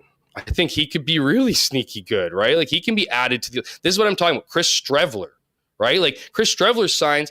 You better do something with them. Like, you can't do what you did with them last year. Like, why the hell did you even sign him? Like, you just wanted he was to do just the best goal line quarterback in the league. Well, okay, but I mean, there's a lot of guys that can punch the ball in. Dakota Brewcup would have got those exact same touchdowns for less money. You know what I mean? So, like, it's not like I'm not saying he doesn't bring value. I'm saying he does bring value. You just got to use it, and that's why when I asked him about it. When he did his presser yesterday, I was like, I kind of sound like I'm your agent, man, but like, a lot of excitement you coming to Winnipeg last year. People thought that they were going to see the 2019 Chris Streveler where, he put his body on the line and drill and run over guys. And he was really just a short yardage specialist, like a Dakota Brewcup. Again, nothing against Dakota. He was awesome. But I didn't think they used his potential. So I'm curious to see what Jason Hogan is going to be able to do, because I think he has some really unique pieces, including Chris Streveler, who he can add a ripple to. Again, Peyton Logan, he is going to help out Winnipeg's return game. There's no doubt about it. One that was seriously hurting all season long. They could garner no traction from that, essentially, right? Despite bragging about how many guys they brought into training camp. But no, what I was going to say, but he's 20. He's also a guy who can run the ball hard. He's 26 years old. Like he averages almost 6 yards a carry. So like he can come in and spell off, so I think that there's a lot of intriguing pieces if used right, used correctly. The Bombers could be dynamic. I just hope they have, they're willing to bring in some creativity. Yeah, I guess I should have maybe clarified when I said, are they deeper? I kind of comparing to the team that was playing in the Grey Cup. In that, you're kind of adding Dalton Schoen as well. I mean, he played 2 games last season. Now, Ontario Wilson's gone. I mean, could be back. Could very well be back, too. Well, and that's the thing. I mean, like if that's the case, if they're losing basically Wolotarski and Lawler, but having shown that wasn't there last year, and then with Dylan Mitchell and with Stearns and with Reggie White Jr. and potentially Ontario Wilson coming back, like I do see a path for that receiving group to be better, to be, I guess, deeper, whatever you want to call it. Agreed. Yeah. I mean, based on all of that, and obviously having Schoen back and Schoen like the Schoen we saw in the previous season is a huge, huge part of it. I will admit I'm a Liam Dobson fan. And just knowing how important the offensive line is, you've brought back, Lofton and Bryant and Neufeld. But that group had been getting older, and I think it was more challenging for them to play at that championship level. Where are you at on the O-line right now, and how much more work do you think they have to shore that area up in time for the season?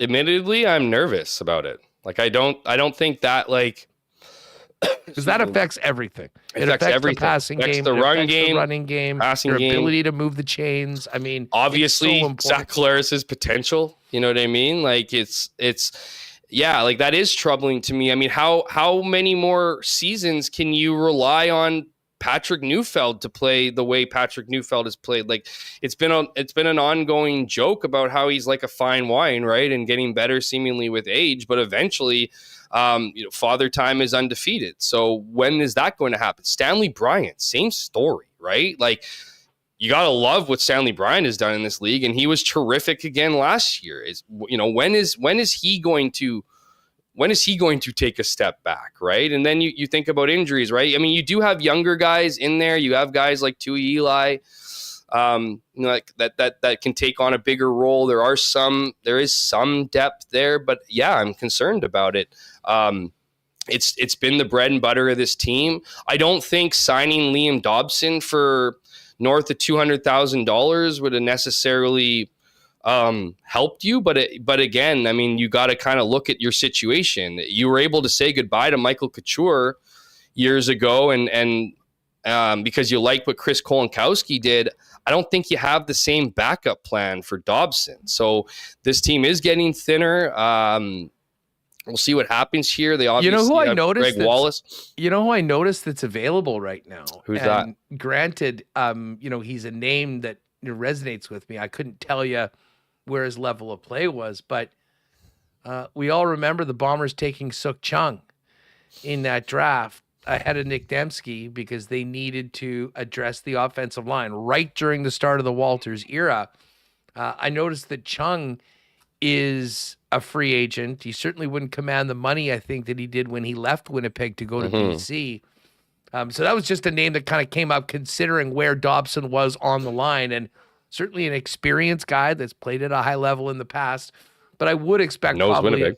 Yeah, exactly. He knows the organization, and I would expect there to be a guy like that maybe comes in, or maybe a couple of signings when it comes to the offensive line. Just the other key is the fact that having Canadians on your line that can play at a high level helps you so much when it comes to the ratio. To that point, though, and we talked about this last week, like the Bombers start a lot of Canadians, so they might be in a position to bring an American guard, right? I mean, there is a difference, but there's a reason why you have Canadians as interior guards, right? It's not because Americans can't play the interior of the offensive line. It's just that's where you usually traditionally put your Canadians. So that's where the recipe of success, if you will, and having to start 7 Canadians on offense and defense, a good chunk of that, almost half, is expected to be, in the middle of your O-line. But those teams, Edmonton was an example last year. There are teams out there with great O-line play that are lucky to have Americans at the guard position. And so I can see the Bombers doing that. I can see the Bombers going to an import for that position rather than overpaying for a Canadian to come in. Suk Chung is an interesting idea. Suk Chung has been making probably way more money than he should be for the last few years. And whether or not he would, he's in that position in his career to take a pay cut, and whether the Bombers want him, that could be a nice marriage. But I do think that the Bombers, just given their roster flexibility, can look American there. And that makes the situation a lot less dire. Because if you don't have that, if you find that you're chasing to start your Canadians every year, then you're really looking to replace. And that's where you find yourself going out into free agency and trying to replace, one for one. And when you do that, it often means spending more money because, those guys are on the market for a reason. Yeah, no, there's a good point. Jeff Hamilton's with us here on Winnipeg Sports Talk, breaking down CFL Free Agency, which is officially open today. Many of the deals that have been reported throughout last week becoming official today. Hammer, I bumped into Bobby Dice at the hockey game last week. I had a great chat with him. He's such a great guy. Totally. Wished him well in the season. And, I had mentioned, hey, you got to be happy. I'm sure Drew's pretty happy to get Gino Lewis in the fold. And then we started talking a little bit more. And you look, they've added Eugene Lewis. You get William Stanback in the backfield. Trey Roberson comes in. I mean, has Ottawa sort of low-key been a big winner so far in this offseason? You're not sold on these guys. Well, it's just the same story every year. Ottawa always wins free agency. They just don't win games, that changed last year, obviously, with a 9-8-1 record, which was their best record for some time. Obviously went through some struggles at the end of the year. I do like their moves. Some of those names are familiar, Huss, almost too familiar, been around for too long. We'll see. I mean, that's what I think is so intriguing about this. Look at, everyone's talking about the Elks and what they've done and, went out and bought big, spent big money. They're waiting on their guys to go through physicals now. We'll see what Ed Hervey's up to here for a bit. They're not going to apparently be announced today, so that will be very interesting. But yeah, I'm not trying to, I like to see Ottawa be a good team in the league, and I like Bobby Dice and I like Drew Brown and, I do like their team. They have some good pieces. They got killed last year with injuries too, right? That was their big thing. Time. They went into free agency and then all the guys they signed were, pulled up lame essentially. And then of course, lost guys like Pickett at the end of the season. So, I do like Ottawa. I do think that Bobby Dice is there's a reason he's so close to the people here in Winnipeg. He's trying to replicate that atmosphere in the nation's capital. He's trying to bring that level of consistency from a leadership standpoint, from a standard standpoint. So he's certainly trending in the right direction. I do like their moves.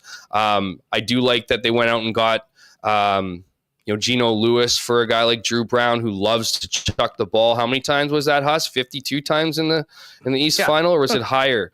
I don't know if it was 50s or 60s. It was ridiculous. But yeah, obviously he can throw the ball, and that's what you want to surround him with. Some playmakers. Let him get the ball into playmakers' hands. So I've always really I've liked the way that Ottawa has been trending. I didn't mean to necessarily rain on their parade. I look at some of those guys and I think, okay, I wish I had those guys a few seasons ago. The Riders have been busy, but most of it has been keeping guys that they had. I mean, they did get Jake Mayer coming over from Calgary and Tommy Stevens, which is kind of funny. Yeah. Both of those guys. Now, they'll be playing behind Trevor Harris, but again, Harris, like Collaros, is on the back nine at least. Whether they're playing hole 18, I guess we will find out. But overall, to me, the team, and I guess maybe we should have expected this, that has plucked the Bombers of the most impact players has been the Hamilton Tiger Cats. And with Ted Gavaya moving over as their GM, we shouldn't be surprised. But it's like half of the players that they signed are from the Bombers. And I mean, some pretty important ones. Lawler, obviously, Drew Olatarski wasn't in the mix anyways. He was released. Right. But Liam Dobson and Tyler Garbett, too. I mean, a guy on the defensive line. Brian Cole, I think, is there, too. And who else is there? Miles Fox end up there? No, Miles Fox signed with Toronto today. Oh, okay, cool. But that being said, and I guess I still wonder how the Kenny Lawler official yet? Well, no. It's interesting. I guess, yeah, it is interesting. Like, That's what do you think the chances are that one of these guys, because of the influx in the salary cap right now, is squeezing a team that they signed with for an extra 15 or 20K? Oh, I don't know about that. I don't know about that. Like, yeah, I think that's a slippery slope to sign with a new team. Like, I'd almost more or less be trying to make sure that they're gonna, because a lot of these deals, this is the part that kind of doesn't really get reported, and it's kind of ridiculous, to be honest with you. And so is the whole addition, adding on to we can get into that actually, the salary cap addition of $400,000, because there's a lot of teams out there that don't even know if that's going to be true. Is that, like, you don't really want to fight with teams in this, in this open window. Like, you don't want, they already want you. They've already given you more than the team you that agreed wants to what give you agreed to. But they're not, but that's what I was going, was they're not really agreed to. So, like, they're supposed to be, like, in the way it's supposed to work is you're supposed to register these contracts with the league. Because that's supposed to be like, okay, now they're locked in, now they're whatever. And then you're supposed to go back and you're supposed to get 48 hours with your own team. And they can have this conversation and talk about how, like, hey, you know what? Oh, this is what the market has for you. Well, we want to, we'll match that, or we'll give that to you. It feels, first of all, those contracts aren't registered with the league. 99%, if not all of them, are just like agreed upon. And then they do these things where everyone finds out about them and they report them and they talk about how this guy, and people are working depth charts and stuff. So it puts the pressure on the player to kind of accept that deal. I mean, again, you can do whatever you want, especially if it's not registered. But it's also a 9-team league. And if you start burning one team, it's a pretty small league. So I find this whole thing to be a little bit, to me, just a little bit like it fixed a problem, but it's created maybe a couple issues as well. Hammer, well, just quickly, you mentioned that salary cap boost. I mean, in the middle of the tampering period, I think it caught some people off guard. Mm-hmm. Apparently, this goes back to the 22 season? The 2022 CBA, where they put in revenue sharing. Right, like they were. This is like this is based off of the financials for the 22 season, because they don't have it yet for the last two, which again is also crazy. I mean, if it actually went up that much, you would think that the salary cap the last couple of years should have been boosted. Listen, that's above my pay grade how all that works out. Teams, I know there's some teams around the league, Huss, that are just not really sure on how to handle this situation, because it's money added to a salary cap. So it's not like, I mean, if you're the Saskatchewan Roughriders, or sorry, they're a bad example. If you're the Calgary Stampeders and you're not, and you're losing money every year, what is spending an extra $400,000 on player contracts going to do? You don't have to spend to the cap. You don't have to spend all that money. So it doesn't really make sense. And what's it going to do? Give Kenny Lawler a $300,000, payday rather than two, you know what I mean? So I think there's a lot of teams out there that are curious as to what happened. I've talked to a couple GMs, I've talked to a couple agents, and there's a bit of a feeling out there that the PA kind of put this out there and just kind of like made it a rule of law, and the league followed up on it and whatever. So it's just, there's a lot of people who are, a lot of people are out there thinking, oh, look at every other team. They have $400,000 to play with. I think there's a few teams getting together right now and being like, what the heck is this? Because if they really wanted to curtail these benefits or revenue sharing advantages with the players, just keep adding it to the salary cap and don't spend to the salary cap, right? Like that's kind of the hope, is that every team would, and most teams do, like, to be clear. But if you're, again, losing money and you don't really want to pay an extra guy 50 grand more than you want to pay him just because they said you could, then it creates a little bit of issues. So there's a lot of question marks still amongst organizations that are not viewing this as, they don't even know necessarily if this is going to be it. Like, no one has told them from the league. The league hasn't come down and said this is the new salary cap. So, so there's a lot of confusion here, and I wouldn't be surprised if teams kind of hold off with this money before just spending it, thinking that that's the new cap. Hammer, great stuff. I imagine you and the Free team will have more on the Bombers and CFL Free Agency throughout the week. You bet. I'm going to break down the day for Winnipeg in the paper and online today, paper tomorrow. Just look at not just who they got, but the hope and the plan for each guy. And we'll see. We'll see what happens here. Still a day to go, and there's still a week here, right? I mean, a lot of action happens on day one, but a lot of teams are kind of sniffing around on day 2, day 3 to see see some prices hopefully drop or see if they can't make a deal. So it should be, I wouldn't say it's going to be anywhere near as hectic as today has been, but I don't know that the Bombers will necessarily be over, after today. Good stuff, buddy. Thanks for doing this. We'll catch up soon.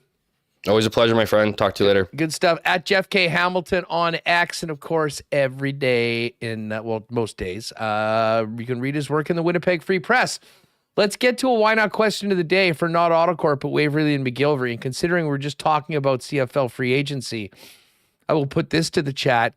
Give me the player that you're most excited that is joining the Bombers or has been re-signed by the Bombers, and a player that you're most disappointed that they won't be with the team this upcoming season. Let us know in the chat for the why not question of the day for Not Autocorp over at Waverly and McGillivray. We'll get to some fan feedback coming up in a minute, but while you all give us your fan feedback on the why not question of the day, let's give a big cheers to our friends at Little Brown Jug. A lot of talk about supporting and shopping local right now. We've been doing it for a long time because Little Brown Jug's the favorite local brewery of WST. Big cheers to you from all of them. You train day in and day out, learning new techniques, approaching new concepts, and living out the thrill of achieving your goals. Building a craft beer is no different. While you spend your hours on the ice, we spend ours here, brewing our trademark beer. Again, and again. Here's to pushing the status quo and challenging ourselves to build something memorable. 1919 by Little Brown Jug. All right, and hey, tomorrow we are getting going with the Four Nations tournament. Josh Morrissey and Team Canada taking on Sweden in tomorrow's opening game. The place to be to get together with your gang for the game, with it on all the big screens, with the sound cranked, is your local Boston Pizza. Could be better than Canada's best, going up against the world's best, while you enjoy ice cold schooners, world famous BP wings, gourmet pizzas, and more. Make your rezo if you feel the need, or just pop by your local BP tomorrow and get ready for Canada at the Four Nations tournament. And speaking of the tournament, I will wear this tomorrow on the show, but I did pop by Royal Sports on the weekend and get myself a Four Nations jersey for Canada. Got it done up, as they will do for you, with your favorite player. I saw Connor actually rocking a McDavid on the outdoor rink. I guess, it is a Canada jersey, so we'll give him a pass. But there you have it, the Four Nations gear. The jerseys are absolutely beautiful. The USA ones are really nice, too. Connor Hellebuyck and Kyle Connor, of course, representing USA from the Winnipeg Jets. Finland and Sweden are really sharp as well. So I know they've got some Four Nations hats as well. I saw a cool Q-zip. So if you've been looking to get a little red into the wardrobe for the Four Nations tournament, get on down to Royal Sports right now. And while you're at it, I put this out on my Instagram story on the weekend.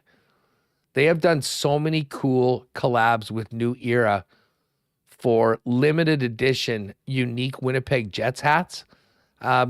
there's an entire wall of them. Tons of fitteds, tons of snaps.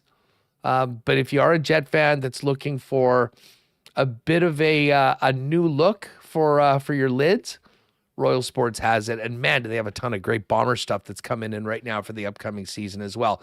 So I'll wait for your Royal Sports, your Four Nations headquarters for fan gear, 750 Pembina Highway. Check them out on Instagram as well at Royal Sports Winnipeg for the latest merchandise drops and sale information. All right. Let's get to some fan feedback for Fans First. Fansfirst.ca, your number one spot for buying and selling Winnipeg tickets on the resale market with no added fees. What you see is what you pay when you're buying tickets on Fan First. And as a season ticket holder, I can assure you, having used it a number of times this year, if you can't make a game or you're going to be out of town for an upcoming game, best place to sell your tickets. You get paid the very next day. Great customer service as well. Fansfirst.ca. So, fan feedback for right now. Excuse me. There's Natalie. What's up, Nat? Most disappointed would be Ontario Wilson and probably Lawler too. Not familiar enough with the new ones to comment. It's your boy Bruce, fired up for Peyton Logan and what he can bring to the Bomber offense and special teams game. I'm with you on that. And I'm actually with you as well on Dobson. I mean, God, we saw what a shaky O-line can mean to a team on Sunday when the Chiefs just weren't able to get it done against the Eagles. It's always been a big strength of the Bombers, and you'll hope that will continue. Excuse me. I see Mike Wynn. Gotta love that Bison connection. Gavin Cobb, so much potential. Leslie Mitchell is also talking to Peyton Logan. Should give us an actual return game. Looking forward to seeing him. That is one area that, the Bombers have to improve this year. And I'll say this about Ontario Wilson, as Jeff mentioned, he did sign with the Jets, but there's no guarantee that he'll be there for the entire season, although it is unlikely he'd be here at the beginning of the year, which means there'll be plenty of opportunity for many others. Keep your thoughts coming in the chat. Fans First, fan feedback brought to you by Fans First, by fans, for fans, no fees. Check out the site today over at fansfirst.ca. Remis, how are you feeling for the big poker tourney tonight? Feeling okay, Huss. I got to review some hands and what I'm going to be playing tonight, but I think I can build on the last tournament. It was a rough stretch where I didn't make it very far, but I'm taking it. I've gone back trying to get 10% better, and I think I can get in the money this time. Just got to be a little patient here. Just make sure I'm playing the right hand. Patience is the key. It is definitely the key.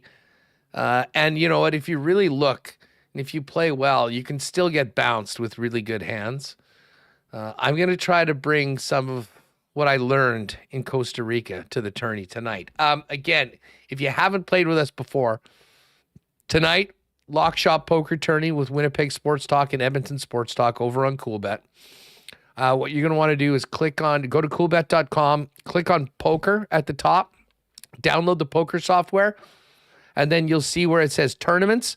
There's a little magnifying glass. If you just put in lock, it'll pop up Lock Shop Tourney. Get in there, lock it in, and we'll see you 9 p.m. Winnipeg time, 8 p.m. in Edmonton, where we will begin the festivities. We've usually had kind of 50, 60 people on most nights playing in the tourney. So hopefully everyone that's played before will be back in. And if you haven't played before, with nothing much going on tonight is a perfect night to get in on the tourney. Let's get over to Coolbet and do the lines for tonight. Now, we're going to spend a little bit more time on the Four Nations. However, I will tell you, Remis, right up there at the top, it is the dream of mine. It is the dream of many in Edmonton that we get the Lock Shop Bowl in the Western Conference Final. And the guys put it up for us. Edmonton Oilers to make the Western Conference Finals, Winnipeg Jets to make the Western Conference Finals. If you did that individually, the Jets, I believe, are plus 230 to make it there. Edmonton's plus 160. It would be plus 725. However, Evdog and the fellas in the lab have boosted it to plus 825. So I've already locked that one in. And Remis, just imagine the content opportunities for us and the fellas at EST if it was Jets versus Oilers in the third round. A lot of work to be done to get to that. But I have to admit, I've been thinking about all year the possibility of that, because that would be an incredible 2 weeks for all of us. And we'd be guaranteed a Canadian team in the Stanley Cup final. Yeah, 2 Canadian teams. So you get one in the Cup final. And we saw how crazy it was last year when Edmonton. So I'm sure, I think it's certainly possible. Edmonton, they were in the final last year, and the Jets, hey, they're in first place right now. Anything can happen, as we've seen, but that would be a fun series. I'm sure the TV ratings would be big. And hey, remember what happened the last time these two teams played in the playoffs a couple of years ago? Yes. Exactly. Broke out the brooms. A sweep that no one seems to want to remember because it was done with no fans. Just Bud Light Seltzy. Looking at Nikolai Ehlers after he scored. Yeah, BL Seltzy, whatever his name was. There are a lot of overtime goals in that series, too. I think like every game went to overtime. What a series. That was so much fun. Yeah, I think 3 of them did. So there's also a couple of combo cards for tomorrow. Canada, Sweden. Sidney Crosby to get a point and McDavid to score. That's the generational talents one, plus 412. And we've got one with our guy, Josh Morrissey. Morrissey to get a point and Cale Makar to get a point. That's the points from the point. That one's boosted to plus 297. But if you click on the Four Nations right now, you'll see the odds for the game tomorrow. Canada's minus 243. Sweden's plus 200. USA is minus 333 favorites against Finns. That's the Thursday night game. But in the futures, you've got the winner. Canada's now gone all the way down to plus 140. A lot of Canadians betting their team right now. This probably should be a pick 'em between Canada and USA, but you got to pay a bit of a premium if everyone's on the one side, and I don't think anyone wants to bet for UFC. But if you look right now, they've also got totals for the teams. You can bet the exact amount of points in the round robin. If you think Canada, we went through this today. If Canada can beat the Finns and Swedes and at least get to overtime against the States, that's a minimum of 7 points. That would be over 6.5. So you can bet that at plus 165.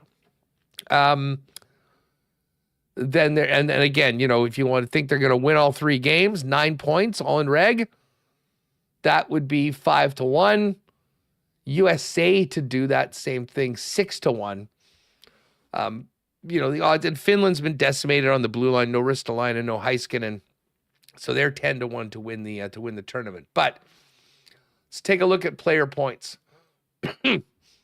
Top point scorer in the tourneys, Connor McDavid at 5-1. You got McKinnon at plus 750. Then Matthews, Eichel, Jack Hughes, 15-1. The top point scorer on USA, Matthews, Eichel, and Jack Hughes are all 7-1 at the top. Looking at Canada, McDavid plus 275 to be top point scorer. Nathan McKinnon 4-1 to be the top point scorer. And then 10-1 Reinhart and Makar. I thought there was some nice value on Makar to be top point scorer for Canada, Remis. I'm in on that at 10-1. And then the other side of what we hit today is going to player goals. And I could not help but use my $25 free bet from the UFC promo on the weekend to drop it on our guy, Kyle Connor, at 16-1 to be the tournament's top goal scorer. And then I also got Kyle Connor to be USA's top goal scorer at 7-1. I know he's not on the top power play to begin, but he is on the top line. That second power play unit will get some time, and it wouldn't surprise me if he has a great start if he moves into that spot where he's been for the Winnipeg Jets this year. So Like a lot of things, I think things are a little undervalued for Winnipeg. People aren't as familiar with Kyle Connor. The one thing we know is this guy can score, Remis. So I think there's a little bit of val on our buddy KFC on both top USA goal scorer and goal scorer in the tournament. Yeah, well, there's so many good players, Huss. So, like, who's going to come and step up? And I think it's about opportunity and ice time. Are you getting the top line minutes? Kyle Connor checks that box. Not getting the top power play, which a concern. But, hey, I mean, both teams are going to have 2 stacked power plays. So, you know, it's not going to be like in the NHL where, you know, Ovechkin's out there for 2 minutes, you know, taking up the whole thing. So, we'll have to, you know, wait and see how that goes. For Canada, you know, just on their power play, what they did here. Hold on. They got, like Reinhart, McDavid, Marner is the line. Like Marner for top point scorer was plus 2,200. Yeah. Seems, for a guy getting top minutes, seems crazy. And I'm trying to find the power play line. Because people are assuming that if Marner gets points, so will McDavid, and he'll maybe do a little bit more. So that's why. Yeah, okay, yeah, I could see. Yeah, and I think McDavid's on the top power play. I don't think Marner is. Here's the power play. I saved it incorrectly. It's McDavid, Crosby, McKinnon, Makar, Reinhart. So, I mean, even still. Oh my God, that's so like Reinhart. Where's Reinhart on top point scorer? Sorry, he's plus 3,000. Like, he's on top line, top power play. That seems kind of crazy. That he would be valued that low. May have to throw a 5 or a 10 on Sam Reinhart as well. Why is he so? Why is he so low? So if he's on the top, if he is in fact going to be on the top power play with those guys, he's going to be the one scoring the goals. Like, where is he for goal score? Maybe they don't think he's going to get assists because he's plus 1,100. For top goal scorer. Yeah, third lowest which odds. Is third, but all the way down for points. So maybe they don't. If you want a goal prop for Kyle Connor for the tournament, over 1.5 goals at plus 110, under at minus 149. I will be betting the over on that one. And for player points, you sort of went through that. Now, I mean, with Josh Morrissey's position on the team, I'm not expecting a massive offensive tourney, but over 1.5 points for the tournament for Josh Morrissey is minus 115. And let's find where we've got Kyle Connor here. Kyle Connor points in the tournament over 3.5, even money. Yeah, I mean, can he get a point a game and play in all 4 games? You know, maybe you're hoping you get a lot of points. Like, what's the Canada USA game? Is it going to be like boring, like sit back? Defensive style hockey. Like, how's Canada going to be playing in this tournament? Because it's not. I don't think they've got the horses to run it like they did in Sochi. That Sochi tournament was the most boring best on best. Holy shit, was it terrible? Maybe that Canada was looking brought back. the late '99, early 2000 Devils to the tournament, and didn't Sweden have like 12 shots or something in the final? I gotta go revisit because they just like squeezed everyone to death, and it was like, yeah, Canada won, but it was really bad in terms of entertainment, was it not? I remember the Canada US was close. I could be remembering this wrong. It was close, and Blake Wheeler didn't play for about the first 56 minutes of the game. And then they figured, maybe this guy sitting at the end of the bench could do something. And then he was everywhere for the last 4 minutes of the game. Yeah, he was. I remember he was really good and then never got played. Yeah, Canada beat Finland 2-1 in Sochi. What's the other one? 3-0. Yeah, 1-0 against U.S. in the semifinal. 2-1 against Latvia in the quarterfinal. 3-0 against Sweden, who didn't have Backstrom. But that was, Sochi, that's 11 years ago. Now, this is today we're talking about. Yeah, I guess you're right. That's how long it's been. That's how long it's been. So, they had the World Cup again, but I don't think it wasn't, I don't think it was the same. Although Crosby's back, Doughty, Marchand, those guys were around. So, yeah, a few of them. Hey, just to wrap this. So this is what we did. This is what I've done in the lock shop. If you want to ride, Kyle Connor 7-1 to be the top USA goal scorer. They do have a boost in the combo cards for tomorrow and Thursday. Just very simple. USA to win, Canada to win. They're both pretty big favorites. That's boosted to even money, so I'm in on that. We've got Kyle Connor at 16-1 to have the most goals in the tourney. Cale Makar, 10-1 for Canada's top point scorer. And the other one that I did put in, Remis, and this was more a value bet, Mika Zibanejad to be Sweden's top goal scorer. Zibanejad is playing with Willie Nylander and Rickard Rakell on the 1 or 2 line, depending on how you slot him. He's also on the number 1 power play unit with Eriksson Ek, Raymond, Victor Hedman, and Willie Nylander. Although it's kind of funny. I mean, Erik Karlsson, Bratt, Elias Pettersson, Philip Forsberg, and Rakell are the number 2 unit. Just think that, he's going to be playing with big-time players. He'll be playing a lot on that top power play. I thought that at 14-1 was a nice little. He could use a big boost. He hasn't had a great season so far this year, so we'll see what happens amongst the rest of Team Sweden. But it's all up there. We'll have one more day to kind of chop it up. We'll do maybe a single gamer for tomorrow for Canada, and then we get it. We get an actual game tomorrow night. Canada versus Sweden. Remis, I cannot wait. Yeah, no more talk about games. And I don't know if you saw this, Huss, but the point system for this round robin. Guess what? It's 3 for a win. 3-point games. 3-point game. Well, 3 for a win. And what is it? In a good way, 3-point games. 3 for a win. All games are worth 3 points. Yes, every game is worth the same number of standing points. Sanity. What a concept. And the overtime, what is it? Like 10-minute 3-on-3, I think it is. Until the final. Until the final, yeah. And then did you see the trophy today? You want to see what they're playing for? Yeah, it's awesome.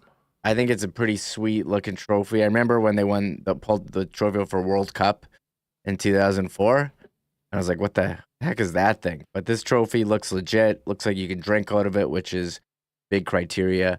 Here's Pierre LeBrun tweeting it out. Let me just bring it up here. I mean, it looks like a trophy to me. It's shiny. Yeah. You can drink out of it. It's a cup. You can hold it. Classic trophy.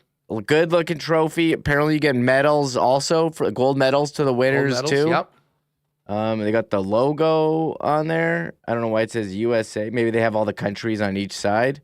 Like that's the USA side. Yeah, of each of the 4 federations. Sure. 4 Nations Faceoff. Remember that, not 4 Nation Showdown. I've called it the 4 Nations Cup. I've called it. Now, is that the 4 Nations Cup that we're looking at? It doesn't have a name, the trophy. I don't know if they're going to name it after someone or... we like our cups in hockey, so... Hey, way better than, like, you watch a Super Bowl, Huss. We talk about this every day. They bring out this, like, dinky trophy. It's so small. The Lombardi's got nothing on the Stanley Cup. It's such a, like... It could be, like, the Grey Cup. They win this, like, massive trophy that's, like, hard to lift. Like, it's awesome. I don't know. You gotta hold the Lombardi with 2 fingers. And did they not do the thing, or was I not paying attention, where they have, like, some legend bring out the trophy through, like, a row of people and everyone's, like, touched? Did they do that this year? Or believe me. That's the last thing I was you didn't see that. You did, oh, yeah, you weren't paying attention. My head was... You turn it off at that point. Shot a Jägermeister or something at that point, trying to forget the game. So yeah, I don't have it. And yes, someone was asking if I saw Jalen Hurts yesterday. Yeah, he had a great day at Disney World. Oh, he did? Yeah. Well, hey, he was the MVP, right? He was on his way to do his media and do the parade for it all. Yeah. But I'm over it. I'm on to the 4 Nations. I'm on to the second. Well, what are we calling the resumption? It's basically the last third of the regular season. Not even, to be honest with you. Pretty far down the road now. 56 games already played. The post 4 Nations break schedule, I guess. Okay, that would be great. And really, I mean, we'll have the trade deadline in 2 weeks after play resumes. And over the next couple of days, Jamie Thomas is going to join us from Montreal. Where he's going to be reporting on the Jets at the 4 Nations. We'll see him next week. We'll probably do something in person from Boston. And John Mattis is down there. We'll hopefully get him on the program. A few of our other faves that are watching everything transpire. But again, we've got hockey the next 2 nights, just not tonight. But get to Coolbet before the puck drops on the Four Nations tourney. If you haven't played there before, use the promo code WST for a 100% bonus up to $200 on your first deposit. And of course, if you would like to play with us, poker online tonight, coolbet.com, click on poker, download it, get in the tournament. Under tournaments, just search Lock Shop. Remis, good luck tonight in the tourney. Yeah. Hopefully I'll see you at the final table. Hopefully. It's been rough for me. I'm playing more disciplined, I don't know. I was playing very tight when I was the bounty. It appears that there might be a bounty back on your head tonight. Okay, well, let me know. Text me. So I'll probably keep playing. It worked for me last game, whatever I was doing. So you got to throw down once in a while, keep them honest. But I got to get there. It's been bad. I had, I don't want to be known as a one-hit wonder, Huss. People were asking about the incredible debut. Yeah, rookie Calder Trophy winners like Jim Carey and then fizzled out. I don't want to be like that. I want to be a threat every time. 9:00 tonight, we get things going with the poker tourney. Hopefully you can join us. You can check out our socials as well for links to jump over on that. Fun show today. Good talking a little CFL. And I'm now really excited for this game tomorrow night now that we've just been talking about it for the better part of the last 2 hours. The Four Nations, well, there's nothing else we have going on. Like, what are you doing? It's great timing for the NHL. I was great timing. We got the poker. Yeah, we got the Saturday is going to be a big deal. Like tomorrow night, it'll be like how people will be watching it. Canada, USA, Saturday night in the normal Hockey Night in Canada slot.